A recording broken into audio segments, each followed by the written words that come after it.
Hi, everybody. I'm live. Can y'all see me? Can y'all hear me? Hello, Dustin. Anybody else that may be here or not here? Let me check my levels. Anyway, welcome to my channel. I am the infamous Kiki. Welcome to my channel. If you've not been here before, then I welcome everybody. Most of you guys are going to watch this on a rewatch. What do I do on my channel? I'm infamous Kiki. I have been in the Wall Street Journal. I am an artist. I'm a mom. I'm a business owner. I've been on magazine covers. Yeah, that's me. I've been, like I said, the Wall Street Journal. I've been on their podcast. I've been on various people's YouTube channels. Geo Malik, Teflon TV, Stephanie Perry. I've been all over the YouTube and the YouTube streets for a while. I've had my channel for probably about a couple of years or so. My channel's unmonetized, so I can say what I want, do what I want, live how I want. I watch TV shows live. I watch House of the Dragon. I watch Love After Lockup. I watch 90 Day Fiancé and various others. Also do movie reviews, TV show reviews. Lately I've been very, very, very, very busy because I have a very busy life. So I've been kind of slipping, but you know, I'll make sure my levels are here. I'll make sure y'all can hear me, but y'all can hear me. And hi, Dustin. How are you, Dustin? It was great to see you on the live. And also, I've been on Geo Malik, if I didn't say that. I love Auntie's advice, according to Amber. Those are my peeps, Geo, Teflon, all the other people. I'm almost up to 700 subscribers. So please like, share, subscribe, and comment on the video. Get more people here. My goal is to get to 1,000 subscribers. I've almost reached my goal of 700. I have 3 more to go to get to 700. So will you be 700? Also, if you would really like to support the channel, in the description, I have links to my Etsy shops where you can shop. You get 20% off. If you order and send me a message and say that you came from my YouTube channel, I will send you a free gift. So there you go. That's a little bit about me. This is the first episode of Love After Lockup. Is season 4, episode 41. I know the way the episodes are numbered is kind of weird. Since this is the first episode of this season, let me give you guys a short, concise recap for the uninitiated, okay? So this show started out many seasons ago, 4 seasons ago, 4 years ago, with a show called Love After Lockup. And basically it's a story following couples who are dating someone who's incarcerated or met them or wrote them, prison pals, and then they got out and now they're together. So they did that show. Then they did Love During Lockup, which is a show about people actually, the other person is still incarcerated and they're writing them and they're having a relationship. And then now Life After Lockup is about what happens after the person has been out for a while, and it kind of follows the couples to see if they're going to stay together or if they're going to, they got married. What's going to happen with the couples since the incarcerated person has been out for a while. So that is pretty much the basis of this show. So if you don't know what I do watch the show live. I do make comments. I'll try to timestamp. I'll pause and make my comments. I try to keep it light.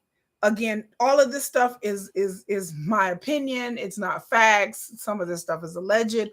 I will interject if I hear any kind of gossip on these YouTube streets, but I try to watch these shows without any outside social media influences or watching other bloggers' opinions and stuff. I watch that afterward. I try not to let it taint what I'm seeing. I'm giving to y'all straight, raw, uncut, how I feel about this episode, live, my opinions, and I try not to let anything else, that I've read or seen. I try not to know what's going on and spoil it for me. So here we go. We're going to start watching it.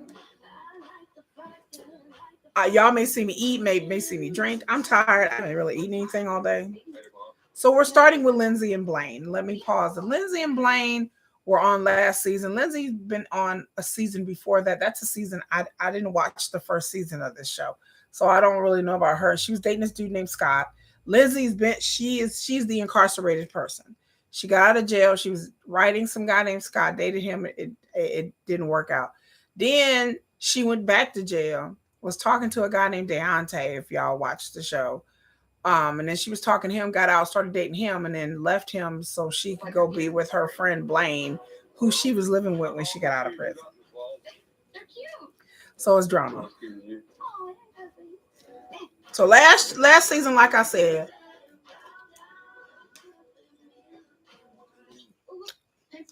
there were certain people who was dragging Deontay, who was saying bad things about him, when really, in my opinion, Lindsey schemed to get on the show. She knew she was going to get with Blaine, and she schemed to get on the show, and a bunch of people was online bashing Deontay, Lindsey's ex. But Lindsey is for the streets. I'm going to say it again. She's for the streets. And I think she's always knew she was going to be with Blaine or whatever. And people were dissing. People were dissing Deontay and was saying bad things about him. And it was messed up. And people were like, oh, Blaine is so much better than Deontay. And so apparently they was living, I don't know where they was living, where Blaine and Lindsey was living. I don't know if that was an Airbnb, it was a rental. Y'all know how these shows do. They will set people up in Airbnb and rentals or whatever all the time. So now apparently they've taken their money and invested in this trailer. And child, let me take a picture. Y'all know I'll be taking pictures and putting on the community. So again, if you're not a part of this group, or you're not subscribing to my channel, you missing out, because this is the trailer that they bought. And I'm going to post it on my community tab. And this looked like, welcome to Crack Hotel, California. Such a lovely place. But this place looks like a bombed out crack shelter. This looks like Clucker's Paradise. Lindsey been in and out of jail since, I don't know, forever. And she has a 13, 14-year-old daughter that her mom has custody. So her and Blaine are at the hardware store, I guess, getting stuff to fix up their trailer. The woman of my dreams. I've always had a thing for her. Never since. Blaine has always had a thing for Lindsey. It's like a magnet and metal. We're just stuck together. And Blaine to me is not cute. I said it before. He didn't look attractive to me. I've done a lot of bad things in my past. Blaine been in and out of jail too. Come together like I've always wanted to. Just slightly nervous on letting Lindsey find out. So Blaine got some secrets. This ain't gonna be a time that comes back and bites me in the butt. Somebody said chicken head. Chicken head PK Neely. What's up? How you doing?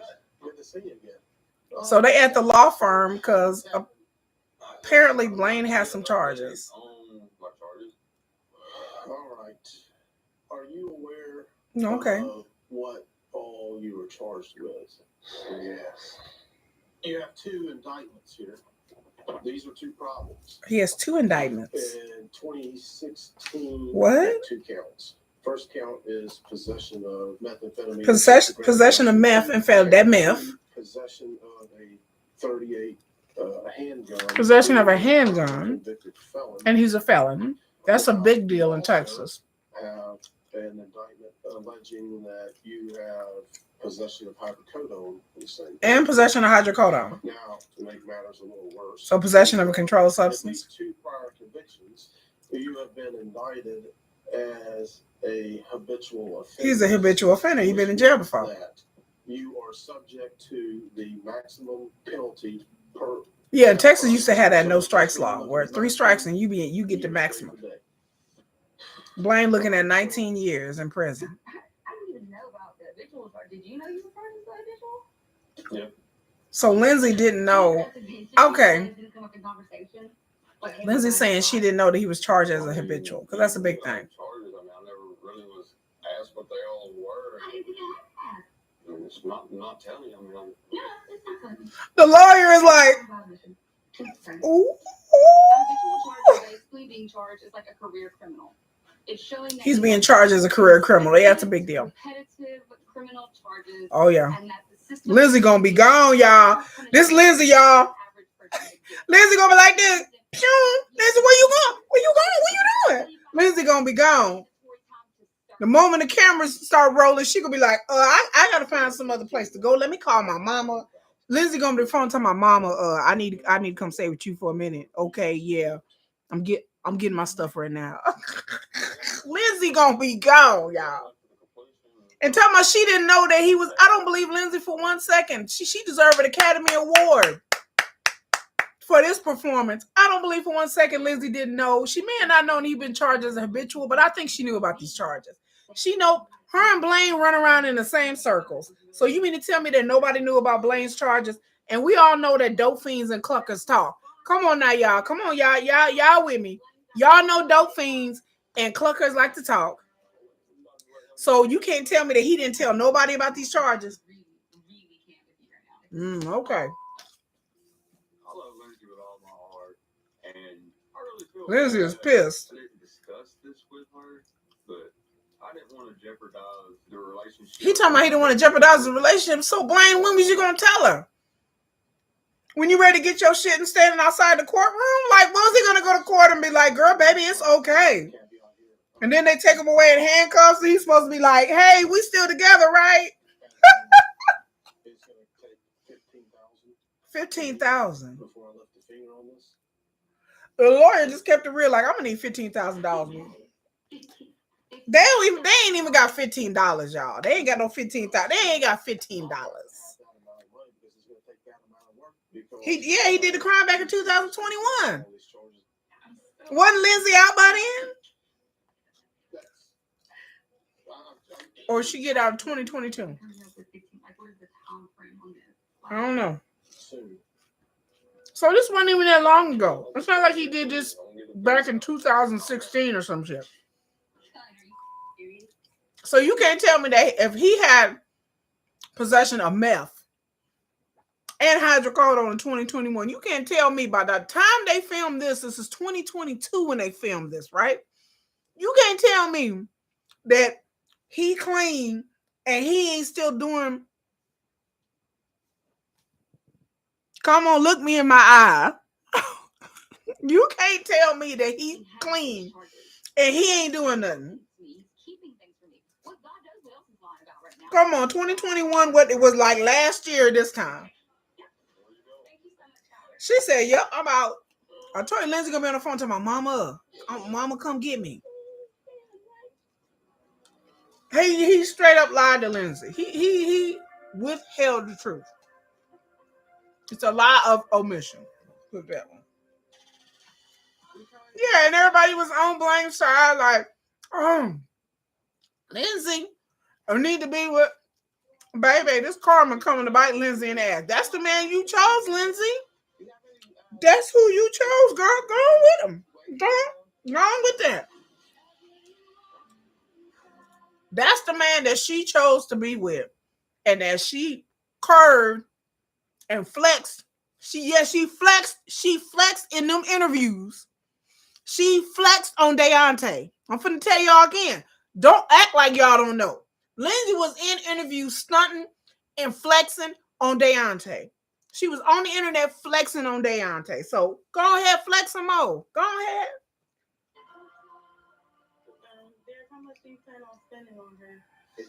Yeah, nobody deserves. Deontay did not deserve to be treated like that. He does not deserve to be dogged out in comment sections on bloggers' posts. I read those comment sections on some of them posts. And her little meth bots came out in full force. That was like, oh, Lindsey's a good mom and blah, blah, blah. I don't know who these people were. I don't know if these people that Lindsey knew. I don't know if these are strangers. But it just seems strange to me that there was the same kind of comments on 4 or 5 different interviews that she did. 4 or 5 different bloggers, like the same comments on According to Amber's site, same comments. These people was coming out of the woodwork defending Lindsey, saying, I don't know if these Lindsey's friends. I don't know who these chicken heads cluckers were. But let me say something. These people's out here in the comment section dogging Deontay and big up and Blaine like he was just God's gift. He was so good for Lindsey. He a whole meth head. Stop playing, okay? So now we're going to Derek and Monique. One of Derek's sisters look like Wendy Williams. Is it just me? Derek is foolish. Foolish. I can't even say it. He buying Monique a candle. Baby, you can look. If y'all need some candles, I sell candles for a living. I have a whole Etsy shop. Y'all can get candles from me. Get 20% off. Use the code. But come on now. Okay, here comes Calendra, Monique's sister, and Sylvia, Monique's other sister. The genes is strong in this family because they all look alike. And he bought her a MFN candle, y'all. Slam dunk. Hey, wait a minute. Let me go back and read these texts. Y'all, hold on. Y'all know. I'm finna read these texts. I'm finna read these texts.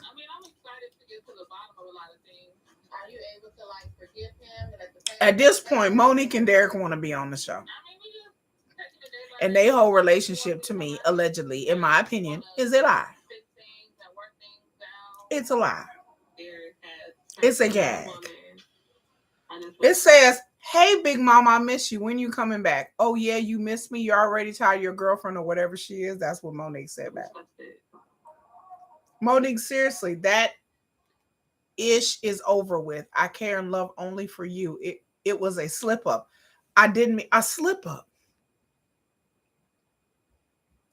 How you slip up and fall in with another chick for how long was he? Did Monique get videos with him and this other chick? How long did that go? A slip up. So you slip up and fell in some pussy? What? Okay. All right. All right. He accidentally went with another chick? I just want to make love to you. I'm going to make it up to you, I swear. He was confused. Confused about what? I was just confused, and I fell in some other punani.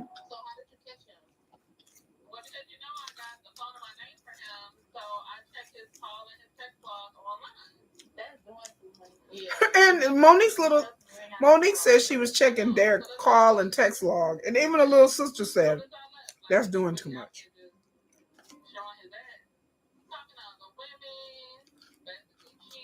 Yeah, Derek was talking to other women.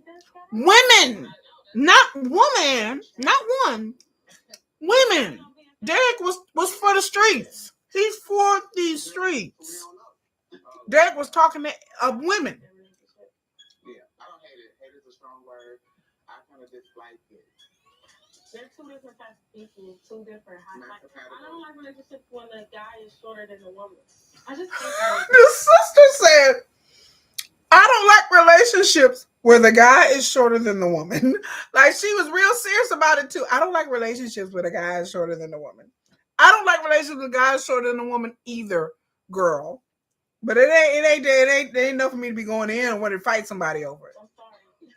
Cause I'm 5'10". So no, I don't date dudes that are shorter than me because it just is awkward to me.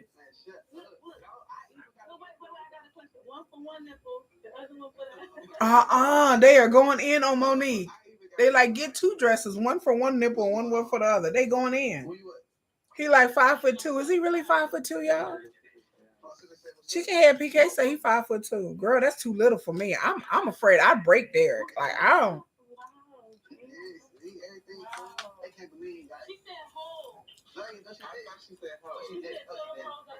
Yeah, she said tell them hoes. Oh, you 5? She says you 5'6". Girl, I'm 5'10". I can't do no little man. I can't be sitting up here with a man looking like my son next to me. My son almost 13. He like, I can't be in the car and people thinking this dude is my son. Like, nothing's changed since last time with your sisters. Everything will be cool. And then she calling Derek up talking about, well, nothing changed with your sisters. Your sisters is not the problem, Monique. The sisters is the least of your worries. Why are you worried about what they're saying and what they're doing? You should be worrying about who your man is knocking the boots with, Gina. That's what you should be worrying about. STDs. Look, y'all, STDs be out here be real, y'all. AIDS out here be real. If he over here talking to other women and smashing other women and he raw dogging it, girl, the sisters is least of my worries. I'm worried about coming home with an itchy puss.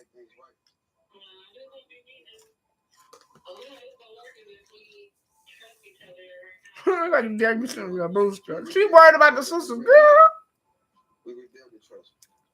I'm worried about my crotch on fire. How about that? That's what I'm worried about. I mean, AIDS and STD, girl, no. Catching something you can't get rid of. There was already a rumor out there. It was said that Monique had an STD or something. Allegedly. Rumor. But there's something that I have been keeping from Derek. Monique says she got a secret.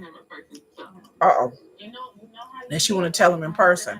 Right. And what are the sisters wearing? Lord have mercy. Lord. I don't even know what the other sisters. Look. Like, again, I don't like to talk about people, what they wear. I don't like to fat shame people. I used to be like 400 pounds, y'all, right? Okay. But I didn't dress, when I was 400 pounds, I didn't dress like that. Now, to each his own. But I'm just like, okay, Monique, now I see where she get it from. Because the sisters, it's like, girl, boo, like I gotta say, everything is not for everybody. It just, I know y'all see these videos and these Instagram models and these and Meg the Stallion and Cardi B's and they got little crop tops and little. It's not for everybody. It's not for everybody. It's not for everybody. It's not for everybody. It's just there's certain things as a big girl I just knew I couldn't rock with. I'm like, anyway. So anyway, we going to. Are you serious or are you joking? I'm very serious. So we're going on to Justine and Michael. And then one of the sons, I guess he's getting bullied. So he has to they want him to take a self-defense class. And I totally 110% agree with that. I think that every kid needs to take a self-defense class or a boxing class or whatever. I think everybody, I think male, female. Last few months have been crazy.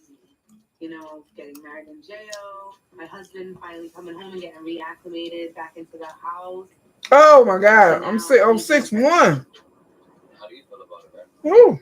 No, me. He said, babe. I wasn't sure what he said. Telling my mom about the baby was not easy at all. So Justine with Michael and the kids and everybody in the car. The mom, Justine's pregnant, so the mom was a little upset. She just wants to see me be happy. She's looking out for She wants the best for the children. I really would like to put all of this behind us. But what are some of the stuff we're going to learn in self-defense? Discipline. Maybe how to throw punch correctly. I know how to throw punch correctly. I have no power behind it. Bro, I'm going to tell you something that I learned in life, Santana. Once you whip one dude's ass, everybody else is going to... Oh, Lord. It was like that in prison. Oh my God! Now we're teaching kids to fight in school. Lord have mercy. Okay, so they go into this self-defense place or whatever. Which let me tell you, I think this is set up by the producers. The producers need them to do something, so I don't believe any of this. I think this is set up by the producers, y'all, because they do type of shit like this in reality. You know what I mean? Yes, sir. This definitely builds confidence. So first off, do I get you guys in the proper gear? This is so boring to me. Almost every other day, I don't know how it's supporting 7 kids. My son Santana used to having a male presence in the home. Michael is not used to having 3 children running around that are not biologically his. Okay, my connection is kind of frozen. I hope I ain't frozen. Bring our family closer together as a unit. This is so fake, y'all. This is like. Left hand is 1, all odd numbers. Right hand is 2. Okay, all even. Fake, boring. Flowing it right out front of your face, keeping your chin. I mean, I agree that self-defense is important. 1, 2. Hands up, keep your hands up. What was like the worst fight you've ever gotten in? Yeah, I got jumped by a few dudes. and one of them actually stabbed me in my penis. Oh my God. It's not cool. Michael told that he got jumped and he got stabbed in his penis. When are you planning? Okay, he in prison, I guess. He tells family how and when he wants to. You know what I mean? I'm not sharing Maria's reaction about my pregnancy with my mom right now. So Michael's mom was like, "You need to take a paternity test," when she found out that Justine was pregnant. Who do you think you are? Maury Popovich? He said, "Who you think you are, Maury Popovich?" What? So hard that it would just stop more family drama, and I did not need that. So Justine don't want to tell her mother what Michael's mom said about the paternity test, because it's just gonna start more drama, which I agree. I'm nervous. Like, how's this gonna go? Is he gonna be good now and then not down the road? Like, I think those things, and it bothers me. I mean, he's good with the kids, but I don't trust him fully. Those are my kids. Shouldn't you feel like you really, really trust him before getting pregnant? Right. Different. Like, that's his kid. Remember how the last one used to be one way with his kids and then different with Kylie? Mm-hmm. Yeah. You know, everyone always wants to be like, oh, it's so good to see somebody doing something with the kids, but for me, it's like a double-edged sword because it brings up a lot of old stuff for me. It brings up where I went wrong in my past. My mistakes. So Justine is having an emotional moment. First of all, she's pregnant, so people get emotional. But she was talking about, I guess the situation was, her oldest is Kylie. So I guess she got with the other dude, the 13-year-old sons, and I guess he treated his kids one way, but then treated Kylie probably different, because that wasn't his child. I knew Or, Justine was going to have the issue of trusting Mike. So she has trust issues when it comes to trusting Michael's. Like, are you going to treat my kids different since they're finna have a baby together? Are you going to treat this kid different than my kids? Like, there's always going to be, that feeling. And so she's upset and she's crying because she still doesn't really trust. But again, I have no sympathy, because this is the reason why me having 2 kids, like, we're going to get personal time, why I am not married.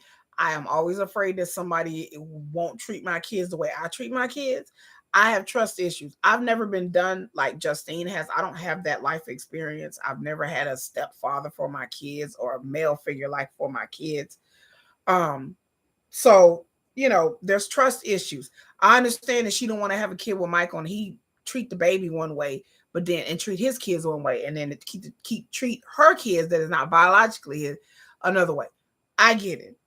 But again, that's something you have to think about when you marry another person, whether they be out of jail or whether they, be a woman or a man, you bring them in. You got to trust this person that's going to take care of your kids and love your kids like you do. I'm just going to be honest. This is just my opinion, period. I don't believe in my heart of hearts that a person can love a child that's not biologically theirs, and there's another parent out there. And I know that the other parent in Justine's situation, I don't know ins out of the situation, we don't know, but they're not really about the other baby daddies or exes are not part of her kid's life. But I have a hard time believing that somebody is truly gonna love my kids or a kid. And maybe it's just me. I just don't believe it. I've never had a step parent, so I've never been in that situation. I can love somebody else's child, but the love that I have for my children is very different than me loving another child. Maybe it's just me, but that's how I feel. I love my kids. I want to be with my kids. I go to bed with my kids. But there's a difference between loving your children and loving somebody else's child. I think it takes a real special person to seamlessly ingrain themselves in a family. But these are things that take time. Justine's talking about the past issues and the things that she's had, but I have no sympathy for her because she's basically repeating the same mistakes over and over and over again. She should have never married Michael so quickly. She should have never had him living with her and having a baby by him for hell for sure. She shouldn't have done that. To me, Justine, I don't know if she does in her other relationships, but it seems like she moves very, very fast. Then think about the consequences later. Honey, that's no way to live your life, especially when you're dealing with children. especially when you're dealing with the emotional well-being of your children. It's kind of like she threw all that out the window. Now she's like, well, I don't know what's gonna happen with him and the kids, and I hope he's good to him. And did it, baby? You. Y'all know how I feel about the kids. I've said this before. I don't agree with people dragging their kids through their relationships and their emotional relationship baggage and they bullshit. I don't agree with it. Fix your shit. Fix yourself first. Have a strong relationship with your children. Then worry about trying to get a man and bring him into it. And then make sure that man is good with your kids. Make sure the kids are good with that man. You don't just marry somebody out of lust, out of love, out of like, out of whatever it was. You need your itch to be scratched, or you're horny, you're lonely, you're both. You want a family. All of that emotional baggage. What? I didn't seen it personally. I've seen it. I haven't experienced it, but I've seen it. All that emotional baggage will have people putting their lambs to the slaughter. I didn't see people do the most, do stunts and tricks and flips, all to have a man or a woman in their life. I didn't see people just lead their kids off into a bad situation because they have to have this man, they have to have this woman, and they want to be with them so bad that they pretty push their kids to the side or whatever their kids wanted. Grow up like child, trust comes with time. You don't marry some dude, you don't marry some dusty out of prison that has fentanyl charges and he already got 4 kids, but I don't even know how many baby daddies. You think, oh, it's la-di-di, it's gonna be okay. Go and sit your ass down somewhere and cry a river to somebody else. That's a decision. That's a life she chose. That's a decision she made. So shut the hell up and deal with it. Okay. So Sara is over here. Yeah, I'm playing with Jaden. He talking about he playing with Jaden. Look, I don't even want to see Sara with her ass out. Booty cheeks everywhere. She got her lingerie on, her lingerie. And she got a sex swing. Why'd you put it up there? Just like my mom put it in there. Her mom put the sex swing up. Go ahead, mom. That's the kind of mom I would be. Note to everybody out there. I'm a type of mom that will put a sex swing up in my kids' house. That's the kind of mom I am. I'm the kind of mom that we can go to the adult store and I'll be like, girl, get this dildo. Girl, get this vibrator. This one good. I want to have that kind of relationship with my kids when they get older. I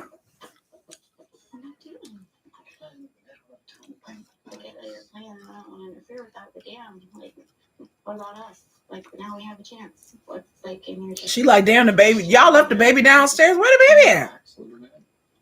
I'm trying to be like Where the baby at? Y'all just leave the baby downstairs in the stroller? While y'all do some sexy time? I don't know about all that. That's questionable parenting. I don't want you to say anything. I said you look beautiful. I like the sex swing. He told me I say you look beautiful. Like how you've been lately, you were not like that before. Like she said lately. Men go through some things when you have a baby. I mean, men go through some shit, like emotionally, mentally, like you don't go internally. sex like we did to not having sex at all. It's weird. She said they're not having sex at all. Me and then that's it. Like, you don't care anymore. How long has it been? I got a baby and I'm trapped and you don't have to try anymore. Don't even be like that. Don't even say that. That's not That's how it feels. She's saying that is it situation where he had, she got the baby and they married, so she ain't going nowhere, so he feel like maybe he ain't got to try as much. And I do. Just right now. I have literally not seen you all day, and out of all days, this is the day you want to pick to go downstairs and play a game. Oh, he's playing a video game, child. I'm trying to mix it all up, and it's hard with working all the time. No, He said he's working all the time and he's tired. Do whatever you're doing. I'm done. He just said, do whatever you do, I'm done, and walked out. Girl, you better get you a good vibrator. Being a boyfriend, just because now I feel like all the responsibilities, on me is being. He said he feels like all the responsibility is him. Sara and the baby. It's just so stressful. And Sara just like, I guess I put my clothes back on. Let me put this sweater back on, bitch. I have 8 kids to think He has 8 kids to think about. Now he on to play a video game. It happens. Like, you ladies, I'm telling you. Yeah.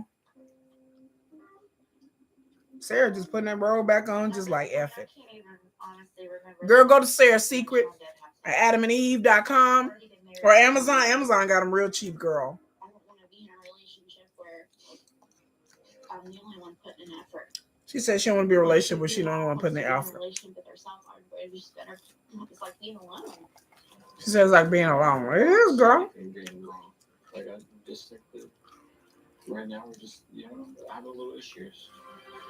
They having their little issues while you sit there and play the video game. Girl, it happens. You be surprised how much this happens in relationships after people have children.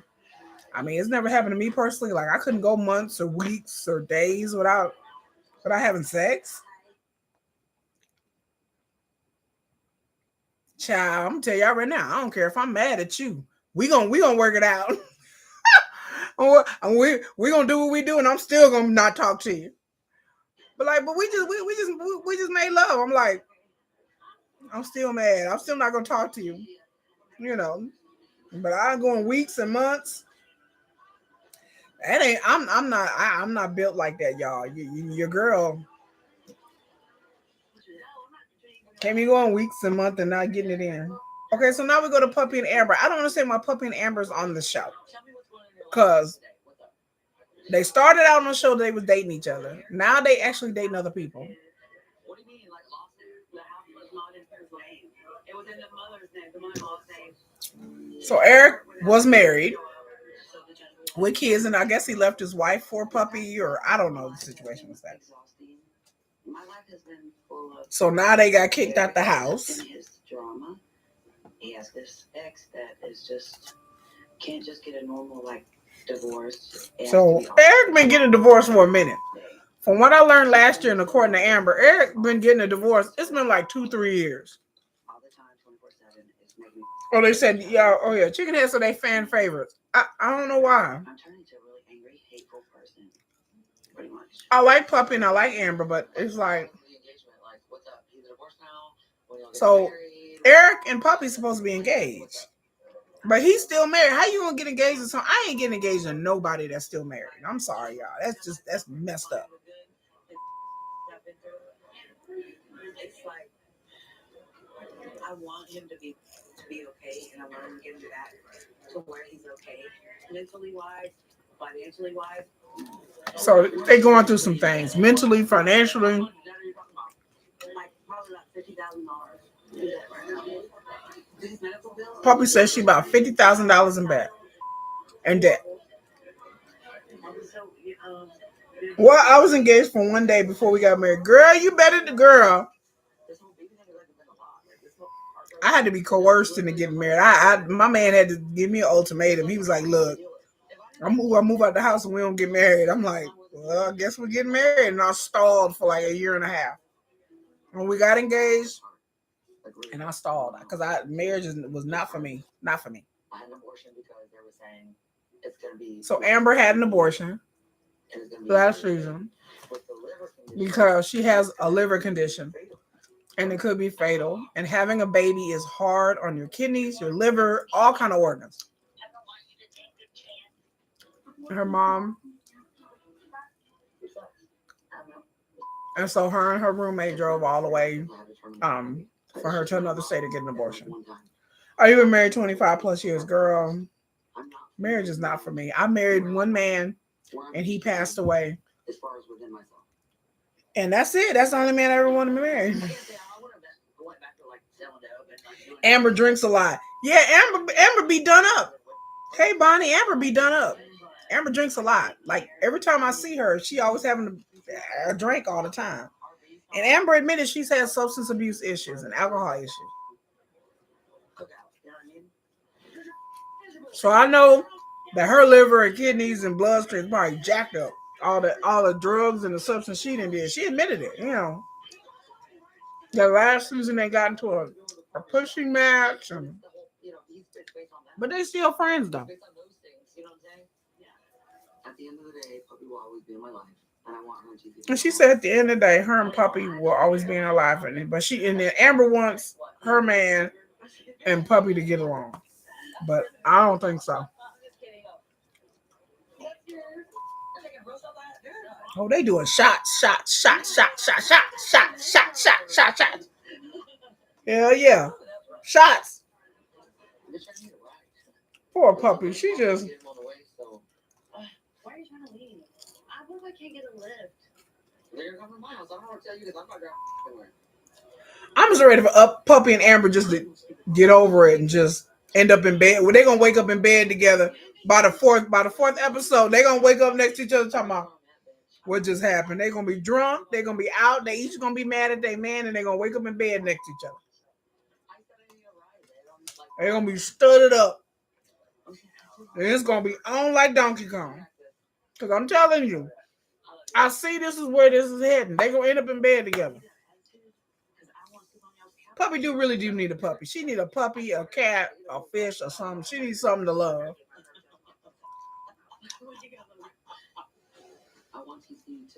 I like Puppy and Amber together. Like I like them together, you know.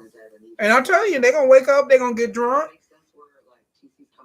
they gonna get messed up, and they're gonna wake up in bed talking about and it's gonna be a wild night, baby. And they men gonna be calling their cell phone, they ain't gonna answer it. They be like, "Babe, don't answer it, don't answer it." Well, she didn't even know you from prison. I sent your ass home to my mother's house. Gave up my parole interest, and I can't stay in the house because TC said don't want me staying on your couch. I gotta go home anyway. You'll be in trouble if you go. I'm about to turn to like super bitch all the time. I'm not taking nobody. So Amber's like, "Just go home, come home with me." Blah blah blah, girl. Amber told TC that Puppy isn't going anywhere. He sure did. Yeah, I think Puppy is in love with Amber. I really do. I think they in love with each other. I think they're in love with each other. That's my opinion. And they just don't want to admit it. This one smells great. Do you have this one in smaller size though? She doesn't deserve it. And they toxic as fuck together. So back to Derek and his sisters, and they cracking me up.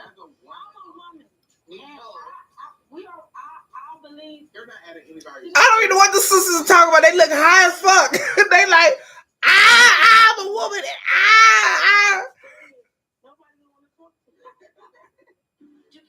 Oh my god! Like they, the sisters. I don't know if they high. I don't know what's going on with Derek and his sisters, but they are funny as hell.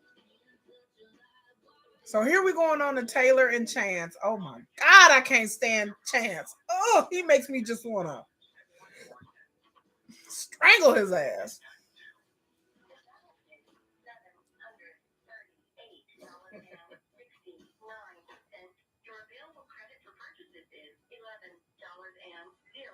Oh my god, Chance done maxed out the credit cards, y'all. He is drinking. He seems a little tipsy. It looked like Chance done maxed out the credit cards. How much does he owe again? I don't know, thousands. And they about to have a baby. I'm like, Chance was high on that credit. He was like, I got credit. But Chance don't know how to pay bills. Like he don't know how to. No. The lights should be off at 8 o'clock. Let's do $350 this week. How much is the bill? And electricity bill? Make sure. And he's paying the bills with credit cards? Oh no, baby, you don't pay your utilities or your rent or your car payment with credit cards, baby. And I'm 33 weeks pregnant. She's 33 weeks pregnant now. No, baby, you. I'm still waiting on the baby. They still ain't got no marriage plans yet. Everything goes good with him, and of course, I want to make sure that we're completely ready. Yeah, Taylor said she want to make sure that they ready to get married. Okay, I promise. I'm gonna I gotta take a shower and. Chance is acting a little skivvy to me, a little suspicious. Huh. He has 7 credit cards, and I promise they all max. Hell, I have like 9 credit cards, but they not maxed out though. Why is he helping to put the crib together at 32 weeks? I don't know. Should he not be putting the crib together at 32 weeks? Is that too late? He has a whole box. Oh my God. What in the living hell fuck? What? What? He got like a whole box of credit card bills, not just one or two bills. Being the next convict getting out of prison, I can't say it's difficult to apply for a credit card. He got a whole stack of bills in a box underneath the sink. You got creditors jumping over the fence. He turned the shower on to look at the bills. Child, he turned the shower to my baby. I'm in the shower. Knows that I have debt, but she doesn't know how much. So I have to hide in the bathroom to count bills. He has to hide in the bathroom to count bills. He pretended to take a shower to count bills. And she pregnant. And you lying. And let me tell you something. I'm finna pause it right now. We 33 minutes and 14 seconds into the episode. Anybody that is total addict, I don't care what anybody say, in my opinion, this is just my opinion, that is total addict, former addict behavior. I said it on Gio's show. If y'all don't watch Gio Malik, please make sure y'all watch Gio Malik. But I said it on Gio's show that the way Chance is acting is total addict behavior. Like that's not how normal people act. Normal people don't hide their bills from they spouse or living girlfriend or boyfriend or whatever. And I said I had somebody that had just had a baby. Excuse me, just had a baby. I had a friend. I won't say this person's name, but she may be watching this. Girl, I'm sorry, but she had just had a baby, and it turned out that the dude that she lived with, the child's father, he had lost his job. He had been lost his job for 4 or 5 months, y'all. 4 or 5 months. He was hiding electricity bills. He was borrowing money from his mother. He was borrowing money from his relatives. He was using credit cards to pay all the bills. This man did not have a job for 4 or 5 months. He was pretending to go to work every day. He was not going to work at all. He was out doing drugs. And I'm not saying that this is not Chan's situation, but I'm just saying that he was hiding the bills from her. And then they were in the house in the middle. It was the middle of winter time, and the electricity went off. And he tried to blame, saying it was because of the snowstorm. And she all looking out the window, talking about, I don't see nobody else lights, and they live in an apartment. And he told her dumb ass, that the lights went off because of the snowstorm, and she believed it. Then I was like, girl, she called me talking about, is your electricity off? I'm like, girl, no, ain't no electricity off nowhere. That's how she knew something was up. So the next day, she in an apartment in the cold. I had to go get her because she was in the cold. They had barely any food in their refrigerator. And I told her, I said, girl, something is going on. So we went through that house while he was supposedly going to work, and really he was out seeing another girl. That's a whole nother story. But he was lying to her. I'm not saying Chance is cheating. I'm not saying nothing like that. But a lot of people are like, how does he hide the bills? And I'm like, I know a dude who's a pathological effing liar who hid the bills from my homegirl while she was sat in a cold apartment with her baby. And he didn't give a F until she found and outed him. And then he came and told the truth that he hadn't worked for like 5 months. Talking about, I'm a good friend. I did. I went and got her. I went and got her in the middle of a snowstorm in Texas, y'all. I went and got her. Her and her child. I got her. I said, girl, come stay with me. Because she was freezing. She had no way to get no formula. He took the car. He was gone. He took the car, y'all, and was gone. Her baby was literally 3 months old. Her baby is not a baby. Her baby's now 19. So this is a long time ago. But yes, that man, that sorry piece of excuse of a baby daddy of a sperm donor who was never in his child life after that, after she left his ass and kicked him to the curb. He was never in his child's life. And basically he hid everything, and he was back on drugs, and he's still back on drugs for all I know of. And she's never heard from him, and he owes like back child support because he's never paid. He's a piece of shit. And so, but yeah, he left my friend stuck out like that. I had to go get her. And so she eventually moved in back in with her mother and left him, and found out that this motherfucker didn't even have a job.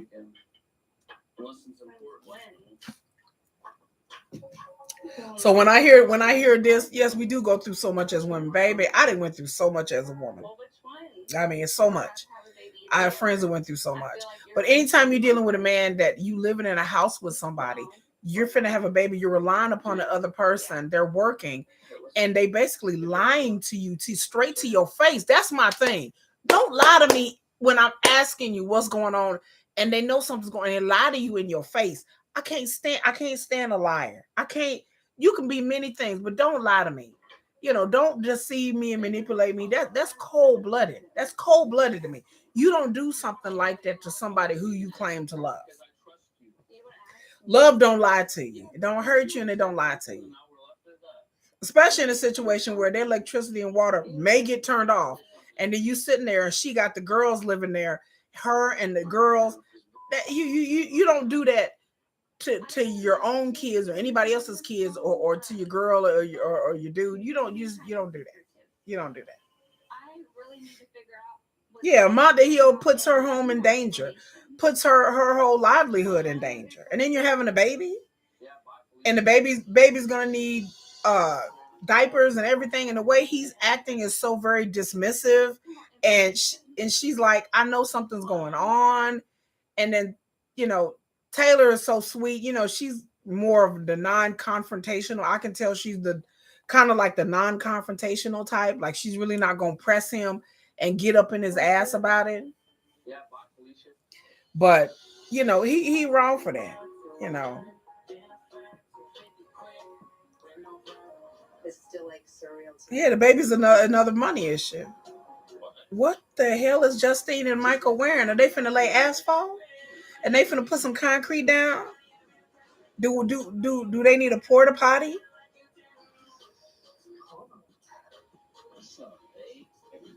Are they doing community service? I'm confused. Why are they wearing worker jackets? We had such a good day and everything. When I was talking to my mom, what is with the codes? Like that? Okay, I'm 35 minutes to 35. I had to put this on pause. Again, I need some cement laid down out here. They finna get some concrete together. They finna climb a pole. They finna fix electricity pole. Like, what are they finna do? We finna build something. They construction workers. What is happening? So Justine is sitting Michael down and telling him about the kids, her fears. It makes me think about how long they've waited to do something like that. All these years where they've been overlooked by the people that were supposed to do with them. They were ignored for a really long time, and it's affected them. Oh, wow. It's affected Cynthia a lot. When you say that you're going to show up at a certain time from whatever it is that you're doing, you're going to take them to go play basketball, and you show up and you take them at that time, that's a big deal to him. He doesn't believe in people very easily, and neither do I. Being a single mom is the hardest job. She's talking about being a single. The hardest thing that I've ever had to do. I try to give my kids all of me. I try to give them the best. I'm a single mom. Being a single mom is hard. It ain't no lie. I understand, like I have a daughter that her dad is not in her life. But you can't get hung up on that. You can't. Like, I'm gonna tell y'all something right now. I'm gonna be real with y'all. If I was hung up on it like Justine was on it, I wouldn't be in the same situation. A lot of women, not just Justine, I ain't just trying to drag her, are hung up on this. If they have a baby daddy or ex-husband or ex-boyfriend that they used to live with, they used to be with, and then they break up, and maybe they break up, and then all suddenly that person's not a parent anymore. They barely even want to deal with their own kid. A lot of women get emotionally hung up on that, either because of baggage from their own childhood. I don't know where Justine's father's at. I would want to ask, where is her father? So maybe she has some residual feelings. Maybe her dad wasn't in her life either. And so now she see the same thing happening with her children. And a lot of parents, a lot of women in particular, get hung up on this. So I'm here to tell you women out there, all you ladies, because I mean, men, I know men go through this, but I can only talk about women because I'm a woman. I don't get hung up on that. I didn't have a dad in my life. I didn't know what I was missing because I didn't have my dad in and out of my life. Like some people had these sorry ass dudes that show up for certain things, say they're gonna show up and then don't, say they're gonna call and then don't. That, of course, that messes with your kid's mind, and that's very hurtful. Some people had this done to them as a child, and then they have kids and I'm fortunate enough to say that I did not have that. I did not have a dad in my life, period. Like he wasn't in and out, in and out, in and out. I don't know how my life would have been if I had a dad in and out, in and out, in and out. I was raised with my grandmother, but I never felt like I wasn't loved or cared for, or that I was missing out on having a father. I can't miss what I've never had, right? Because that's really just true. You can't miss what you've never had. I've never longed for be like, oh, I really want a daddy. I want a dad. I don't have daddy issues.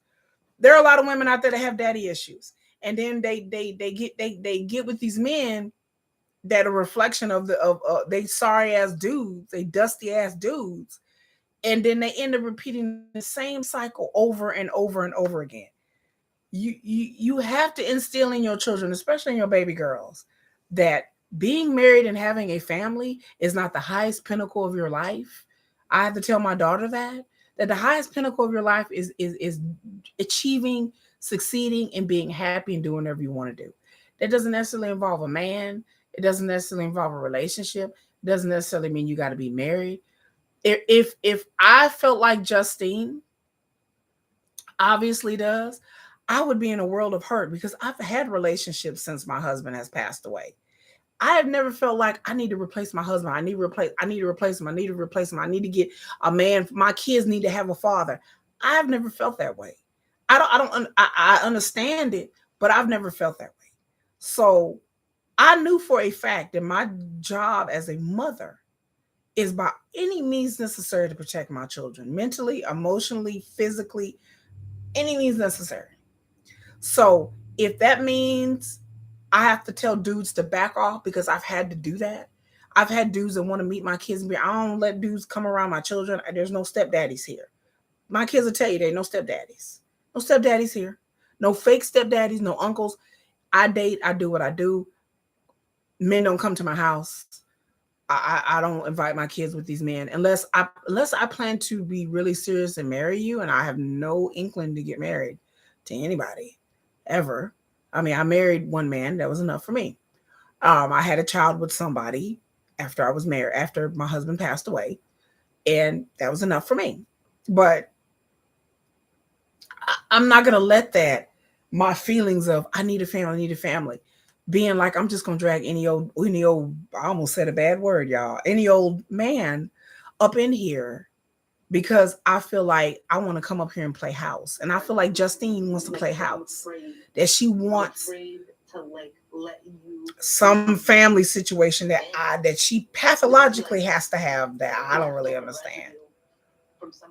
And I understand her fears with Michael. I understand that, but boom, all of that should have been discussed when he was in prison. All of that should have been discussed before you start telling your kids you're with this man and dating this man.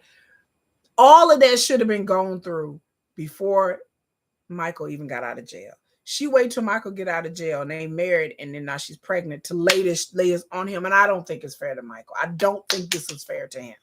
I don't think that you get in a relationship with somebody, move somebody in, have them around your kids. Then you tell them, oh, by the way, I don't trust this. I don't trust that. I don't know if you're going to do this. All that should be discussed in a relationship. Ongoing discussions you should be having regarding his children, her children. All of this should be just been worked out and discussed. I am totally upset and disgusted that she's married to this man, pregnant by this man, and then she's sitting here laying this on this man and making and laying her distrust and her trust issues, which are very valid. But the fact that he's like WTF, like blindsided, obviously the look in his face is like, what like he's confused. I'm confused as to why you would bring all of this up now after y'all already married and finna have a baby. I mean, I can't with Justine. She make us cancers look bad. Yes, Michael didn't even have time to just the outside world. Bonnie is speaking truth. And he doesn't. He isn't taking time to even get to know his own children.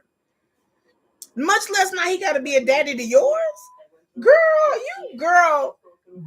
Bye. You want him to be daddy of the year and do this and do that? Let's be real. Michael wasn't that before he got locked up, boo. He was a drug dealer, mama.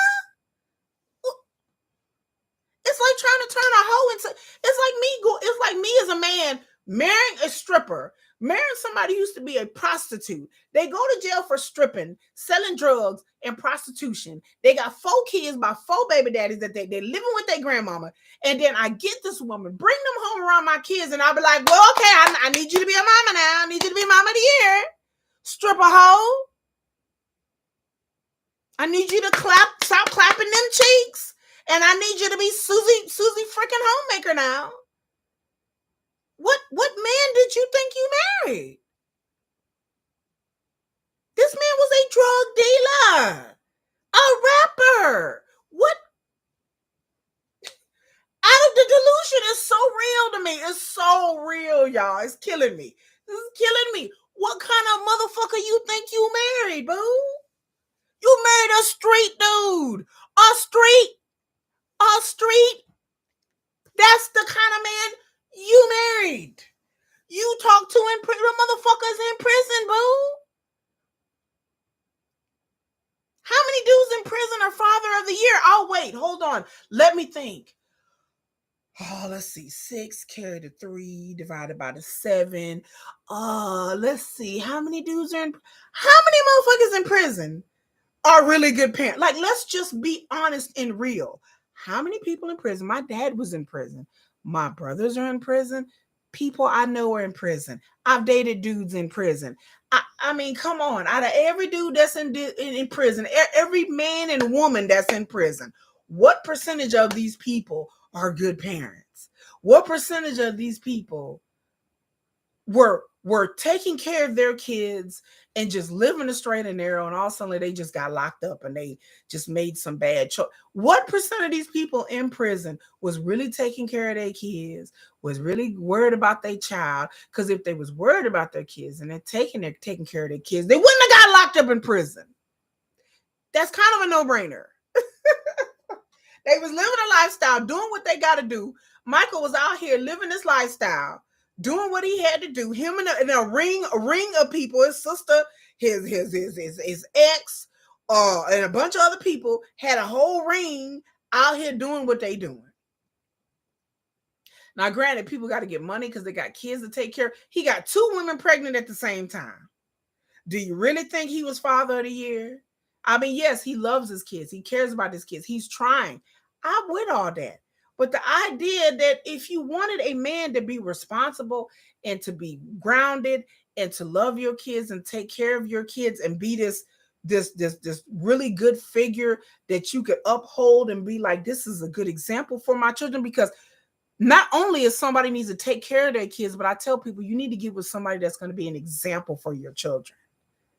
So your children don't have any excuse to come to you and be like, mom, yeah, he good with us and he cool and everything, but this motherfucker was in prison.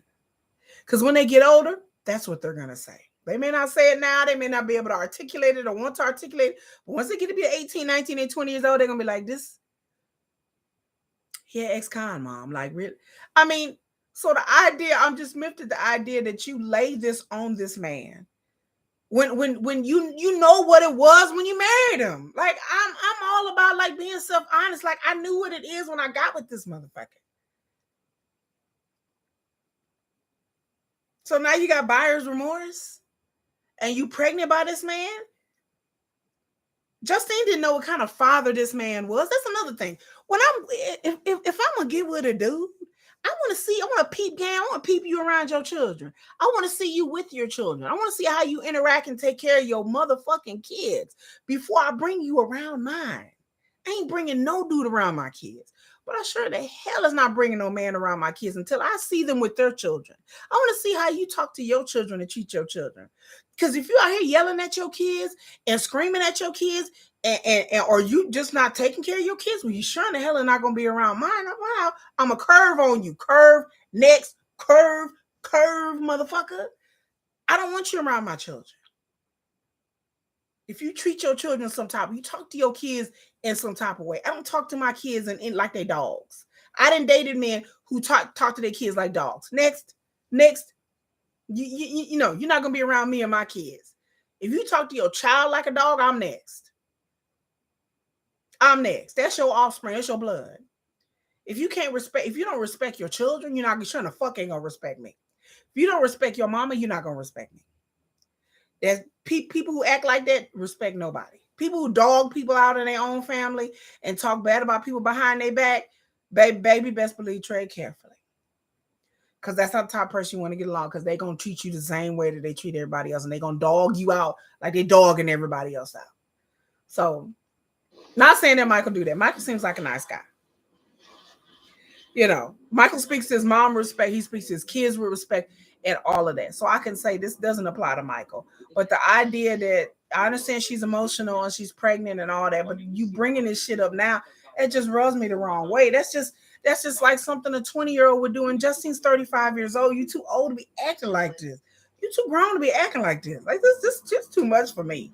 I can't stand when grown people make childish decisions. You know what I mean? Like, as much as I want to fully lean into it, it's hard for me because, like, what about what I do? What about if something goes wrong? What is gonna go wrong? I don't know. That's the thing. Michael's always very respectful. He seems like seems like he really loves his family and his kids. I don't like Justine. I don't fuck with her. Like, I don't vibe with her like that. There's something about her I find distasteful. Like Gabby. I didn't like Gabby either. There's something about her I just like. I'm not saying Justine's a bad person or a bad mother. I'm not saying that. But I'm saying the decisions that she makes, there it has to be some kind of childhood trauma there. I'm not a psychologist. I don't know this lady. But I'm saying, in my opinion, there is some deep-seated childhood trauma that Justine has that has not been resolved. I don't know what kind of what relationship she had with her father, with her mother. Obviously, there's tension there. But I don't know if Justine was spoiled as a kid by her mama, but she acts like a spoiled brat. Justine seems like the type that wants drama, and likes to be the middle of attention from everybody. She likes the attention.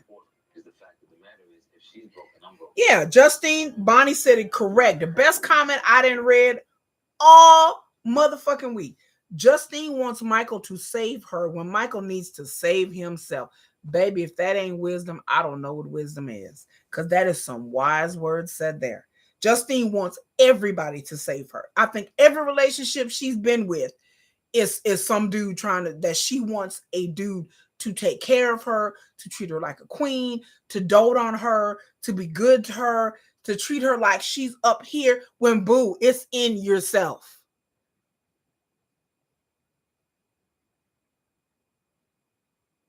It starts with you. You shouldn't have to need a man to treat you this way for you to feel good. Justine wants somebody to make her feel important and feel loved and feel like she's the most important thing, and like she's the queen, and she gotta, everybody else need to be behind her, and the mom got to be behind her, and the mother-in-law need to be behind her, and everybody need to Queen Justine. That's because she don't feel like a queen within herself, and that's where it starts. You have to feel like that. Justine won't want somebody to save her. She want a man to come save her, and her and her kids. She want a man to do this, a man to do that, a man to act like this and be this, and being a single mother is hard, baby. There's millions of single mothers out here. We know it's hard, but sometimes you have to fall on that sword for your kids. You have to just be like, bitch, I had to fall on the sword all the time. Sometimes I have to do things I don't want to do. I have to carry myself in a way that I don't want to carry myself in, or I like, that's not comfortable. I don't want to do that. I mean, my relationships have to take the back seat to my children. Like I tell my kids come first. It's what they want to do. It's how they feeling. It's like, okay, y'all good. So if I gotta date somebody and they don't meet my kids, it is what it is. If a dude don't like it, then move up. Curve that way if you don't like it. And some dudes haven't liked it. I've ended relationships because they wanted to be all happy family. I'm like, I don't know if things are gonna work out between us. I don't know. I'm like, is it that serious? Or we're gonna get married? Or like, our relationship is not that serious enough for you to be around my kids like you daddy. Because I don't know if we're gonna work out. So if I feel like the relationship's not gonna work out, or if I have trust issues or whatever issues it is, then we can talk about it. We can work it out. But while we're talking about it and while we're working it out, I'm not dragging my kids through this shit. So what if I come back and make a decision? Okay, well, this is not the person I want to be with, because it happens. then my kids are going to be like, well, what happened to such and such? I was really attached to this person. I really like that guy. That's my biggest fear, to have my kids be emotionally invested in somebody that does not work out. Or I know in the back of my brain it's not going to work out. I don't want my kids going through that. I done lost a husband. It's enough. Enough of my son missing his father. I don't need him missing it. My father plus another man plus this dude and that dude. I don't need that. I don't need that weight on my show, on my spirit. So back to Monique and Derek, and Monique is wearing yet another bodycon dress from Rainbow or Sheen or Lululemon, or whatever the F we want to call it. Whatever Lululemon, whatever. She's wearing yet another bodycon just because apparently that's what's hot in the streets. That's what's hot in Chicago. Y'all in Chicago, let me know. Is this what we're doing in Chicago? Bodycon dresses? I'm feeling nervous. I'm not a butterfly type guy. I haven't had butterflies so long. So Derek is meeting up Monique with her bodycon dress on.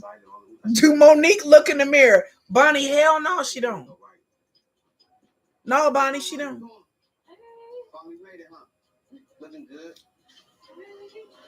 No, Bonnie, she don't look in the mirror. She blind. She like this in front of the mirror.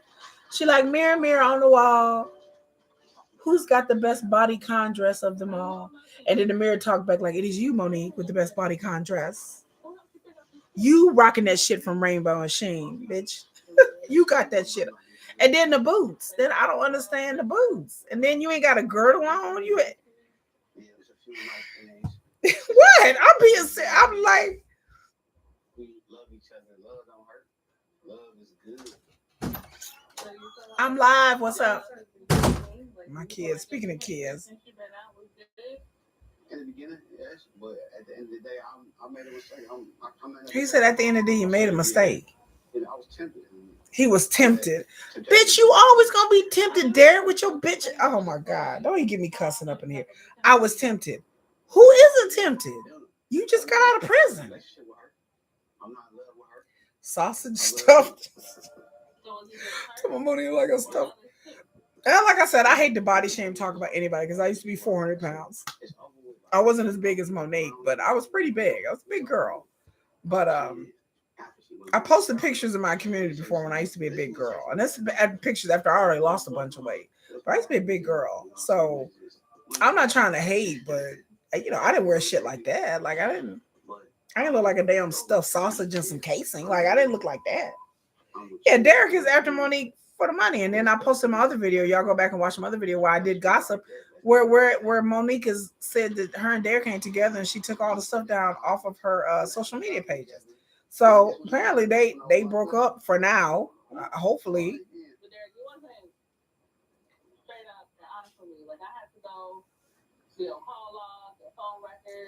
And then she's telling like, I hope it's over. I have to go through your call log or phone records. Boo boo. No, you don't. No, you don't. No, you don't.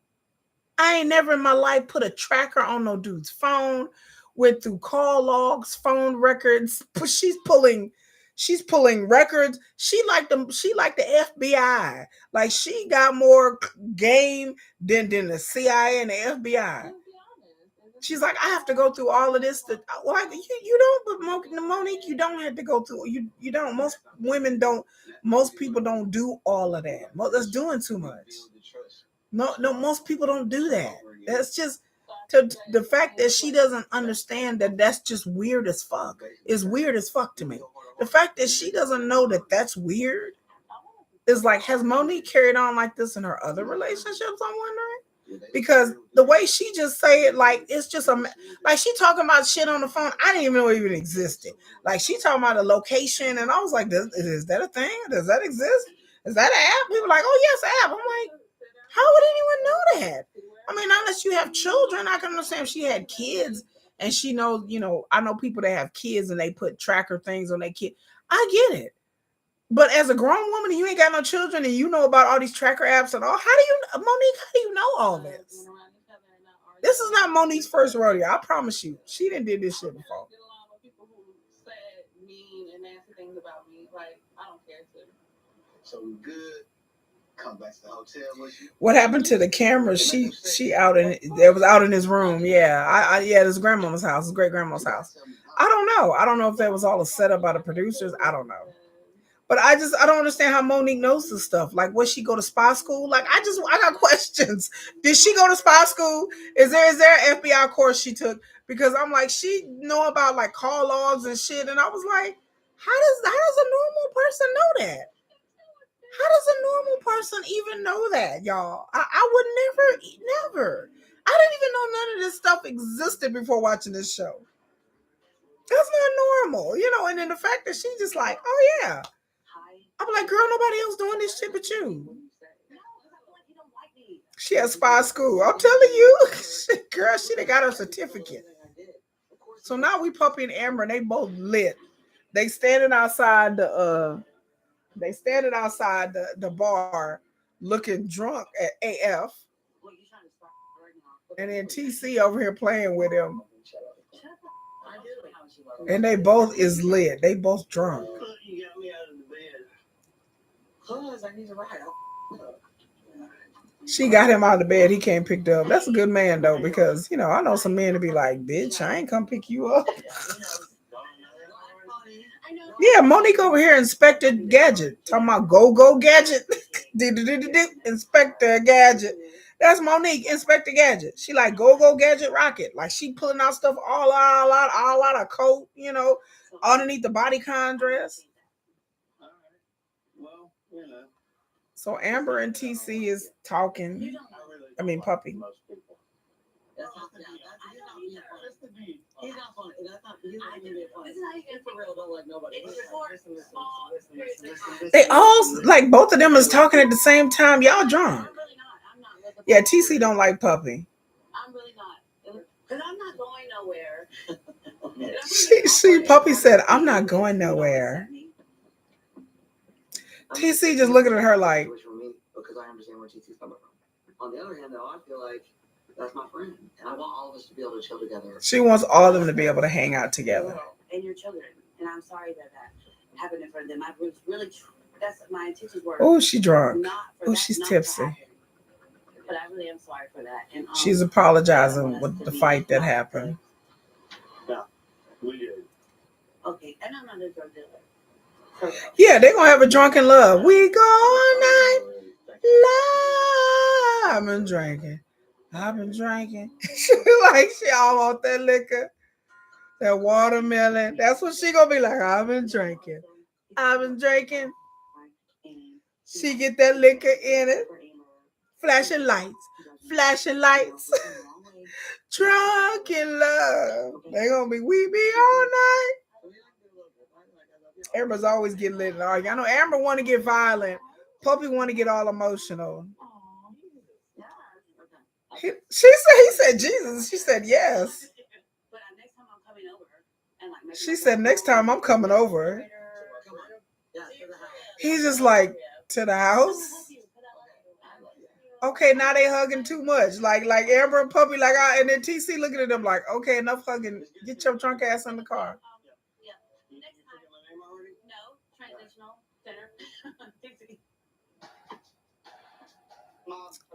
TC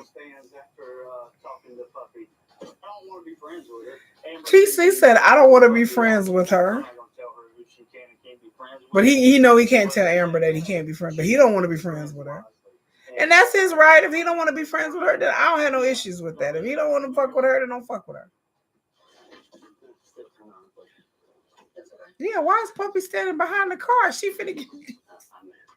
Puppy, why is she standing behind the car? Like she looked confused. Yeah, I was like, why is she back there? Shouldn't she be in front? She was in the front, then she went around to the back. I'm confused. Okay, so we're back to Lindsey and crackhead Blaine. Lindsey got mad and walked the F out. It was like, and Blaine over here looking like he should be in High School Musical, like the first one. Like he got that High School Musical look like from 10, 20 years ago. She said not having money is a trigger for her. I just want to do something.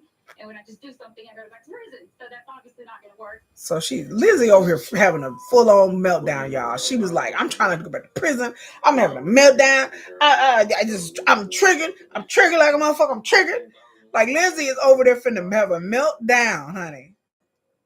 She breathing hard. She hyperventilating. She crying. She about to go jump off a roof. She about to go find some drugs to do. Like everything is with Blaine. Like my work is with Blaine. She said her work with Blaine. Everything is with Blaine. She said she ain't never had to be out in the real world without Blaine. But baby, it's time to get your life together. That's why people who just get out of prison who have an addiction issue should not fall into a relationship with somebody, because now she's relying upon Blaine for everything, for her whole existence. And that's not how anybody should be living. You should not be relying upon like a whole person for your job, your house, your everything.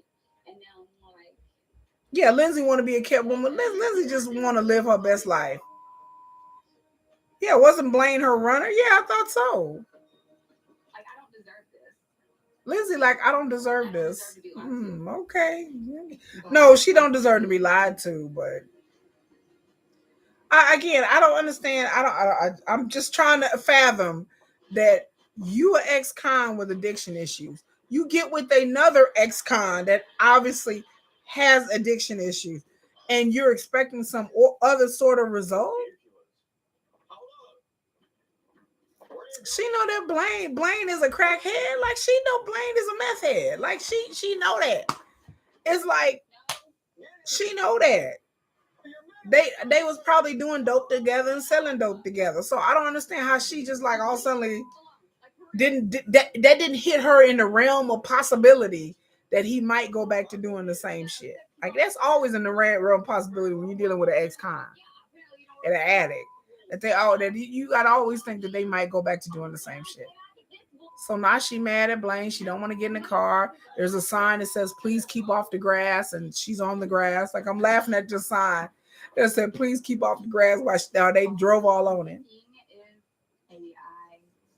Yeah, Lindsey trying to act clueless like this just blindsided her. Girl, he's a former addict. Like what? But now I just feel like I'm back in this old cycle of like toxic relationships. And she said now she feel like she in a cycle of toxic relationships. And then Lindsey dressed like I don't even know if the dress is like she wearing a damn t-shirt. Like it's all the way up all the way up her ass. It's all the way exposing her cool wawa. Like the dress she wearing, it ain't even a dress, girl. I don't know how you left the house wearing a shirt basically and some little boots. And it's all the way up your ass. Like you can't even bend over to pick up anything. Girl, Lindsey can't even touch her thighs. Like she can't even touch her thighs. Like she can barely she got to keep her arms at her side and walk like this because that dress is so damn short. Like, girl, bye. Did Lindsey look in the mirror? No. Monique ain't looking in the mirror.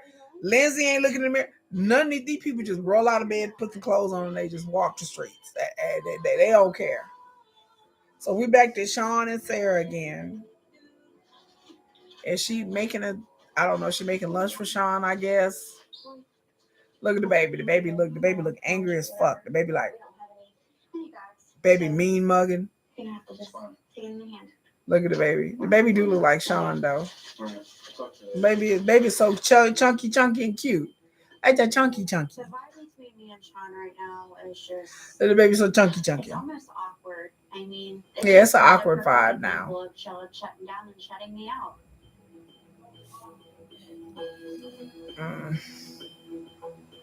So Sean going for work or whatever, and little baby, I guess. And here comes Sarah's mama. I'm trying to get ready, but she won't let me put her down as usual. So, Girl, you better put that baby down at a crib and be like, look, I gotta put some clothes on, girl. And then you're doing what? I got to go run some errands. It's so hard to take her doing anything. You know, it's all good. So Sarah's trying to run some errands, and her mama's coming there to watch the baby. Yeah. Sarah putting on makeup. The mom looking like, You get awful fancy. She said you getting awful fancy to go run some errands. The mom is like, you got to be looking that good to go run some errands. Like, where you finna go? You ain't going to Walmart looking like that. Her mom's like, Mom's like, girl, please. Who you getting dressed up for, Sara? Oh, hey, little baby.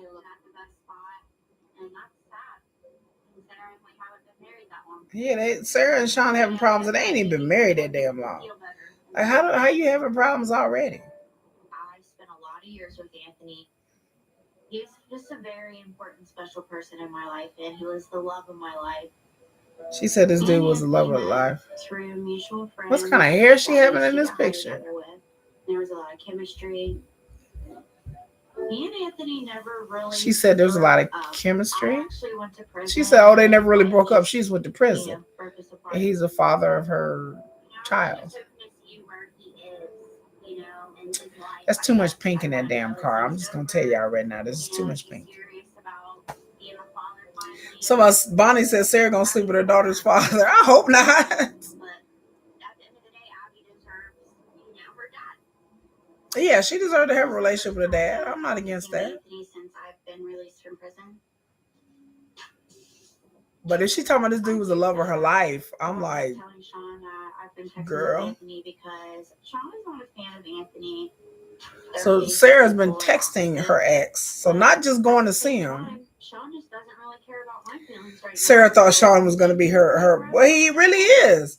He going to work and taking care of. She don't work. She got it made. Girl, what you complaining about? Shit, I wish I had a man that would work all day and I could sit my ass at the house all day. Shit, I didn't have that when I was married. We both had to work.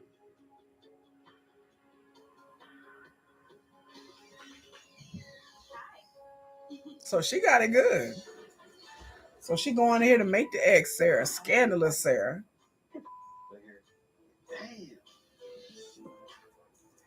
Okay. So back to Cleveland, Ohio with Monique and Derek. You gotta tell me now. The part of the reason I came out here too is because I'm late. Monique talking about she late on her period. Look. Okay, let's just all be honest. I might be pregnant. She talking about she might be pregnant. First of all, Monique is lying and the truth ain't in her. I don't believe it. But I'm not too sure. I didn't take a test yet. I don't believe it. Damn. So what, you upset? I don't believe it. I don't even know. Look, I'm just gonna keep it real. When Derek and Monique was having sex, I don't even know what he was even having sex with. I mean, I just. That I am not really having like a positive outlook. I'm just saying. I mean, was he sliding in a crevice? I don't know. Like, I mean, let's just be honest. Like. I mean. I ain't trying to be nasty, but I'm just like, okay, like, you sure he was in the right hole? Like, nah, like Monique is trying to trap him. Like Derek know what time it was. He know when he was hitting. He know when he was riding that mountain. He know when he was hitting it from the front, back, and side to side. Front, back, and side to side. He know he was hitting it like UGK. He know damn well that he wasn't hitting no holes, that he was hitting a motherfucking crevice. So y'all need to stop playing with me. I'm not trying to be mean, but I'm side-eyeing that. That don't sound right. He okay. Yeah, Monique trying to trap him and trying to get him to stay. Like, that's a low thing to do for a woman to do some shit like that. That's real low, y'all. I'm just saying. And then again, when you messing with a big girl like that, you don't you like when you messing with a big girl like that, let's just say you don't know what you sliding into. Just say it. So move around on that one.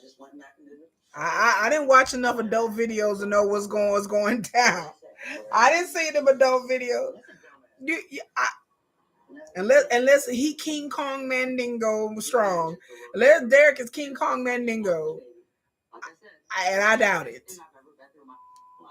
Do I drink? Yes, I'm allowed to drink. I don't hide that. Anyway, that's all I gotta say. I don't think he working with 10, 12 inches, so I don't know how he was reaching anything in the resemblance of a womb. So let's just put it that way. I need some video evidence and some proof to see how that went down. Yeah, and then Monique is so big that yes, she would probably have to lose weight before she would even be fertile. The more obese you are, it limits your fertility. I know I went through fertility issues because I was so obese. I couldn't get pregnant, and I lost like 50, 60 pounds before I got pregnant with my son. And I couldn't get pregnant. I had stopped having regular periods because I was so big. So stop playing. Yeah, Derek was already sliding off the mountain, so who knows? So we're back to TC and Amber, and they drinking again. I'm like, damn, Amber, you starting? Oh no, Amber over here mad. She yelling, she screaming. Like Amber got issues. She needs to stop drinking. We are going to Las Vegas. You can always sleep with it. You're gonna meet a special friend of mommy. She looks just like me. She sure does. Oh God. So they're showing what's coming on next episode. I should be worried or pissed off. Watch out. What you need from me is what you want when you want it. My way. I've never asked you to help me. Take what I get. I'm not your catch anymore. What is this? I want you to me every night. Oh. Just so you don't lie to me. Oh. Keep things from me. Respect my boundaries. A lot of unhealed wounds are breaking open. Oh no, Eric and Puppy drove off. Puppy drove off from Eric. Puppy said, "Arr." Oh my God, there's gonna be a fight. Some ski masks are being worn. Lord have mercy. Okay, so they were showing what was going on next season, what was gonna happen. That was crazy. It's gonna be some craziness this season, y'all. I can't wait for it. I'm here for it. I don't know. This episode, just the first episode. I give this episode maybe like a C, just a C to me. This is just to me setting up for the rest of the season. I was told that Nathan and Skylar were supposed to be on this show. I have not seen them in the previews. I don't know if people were just saying it or thought they were going to be on the show, but I did not see any previews with them in it.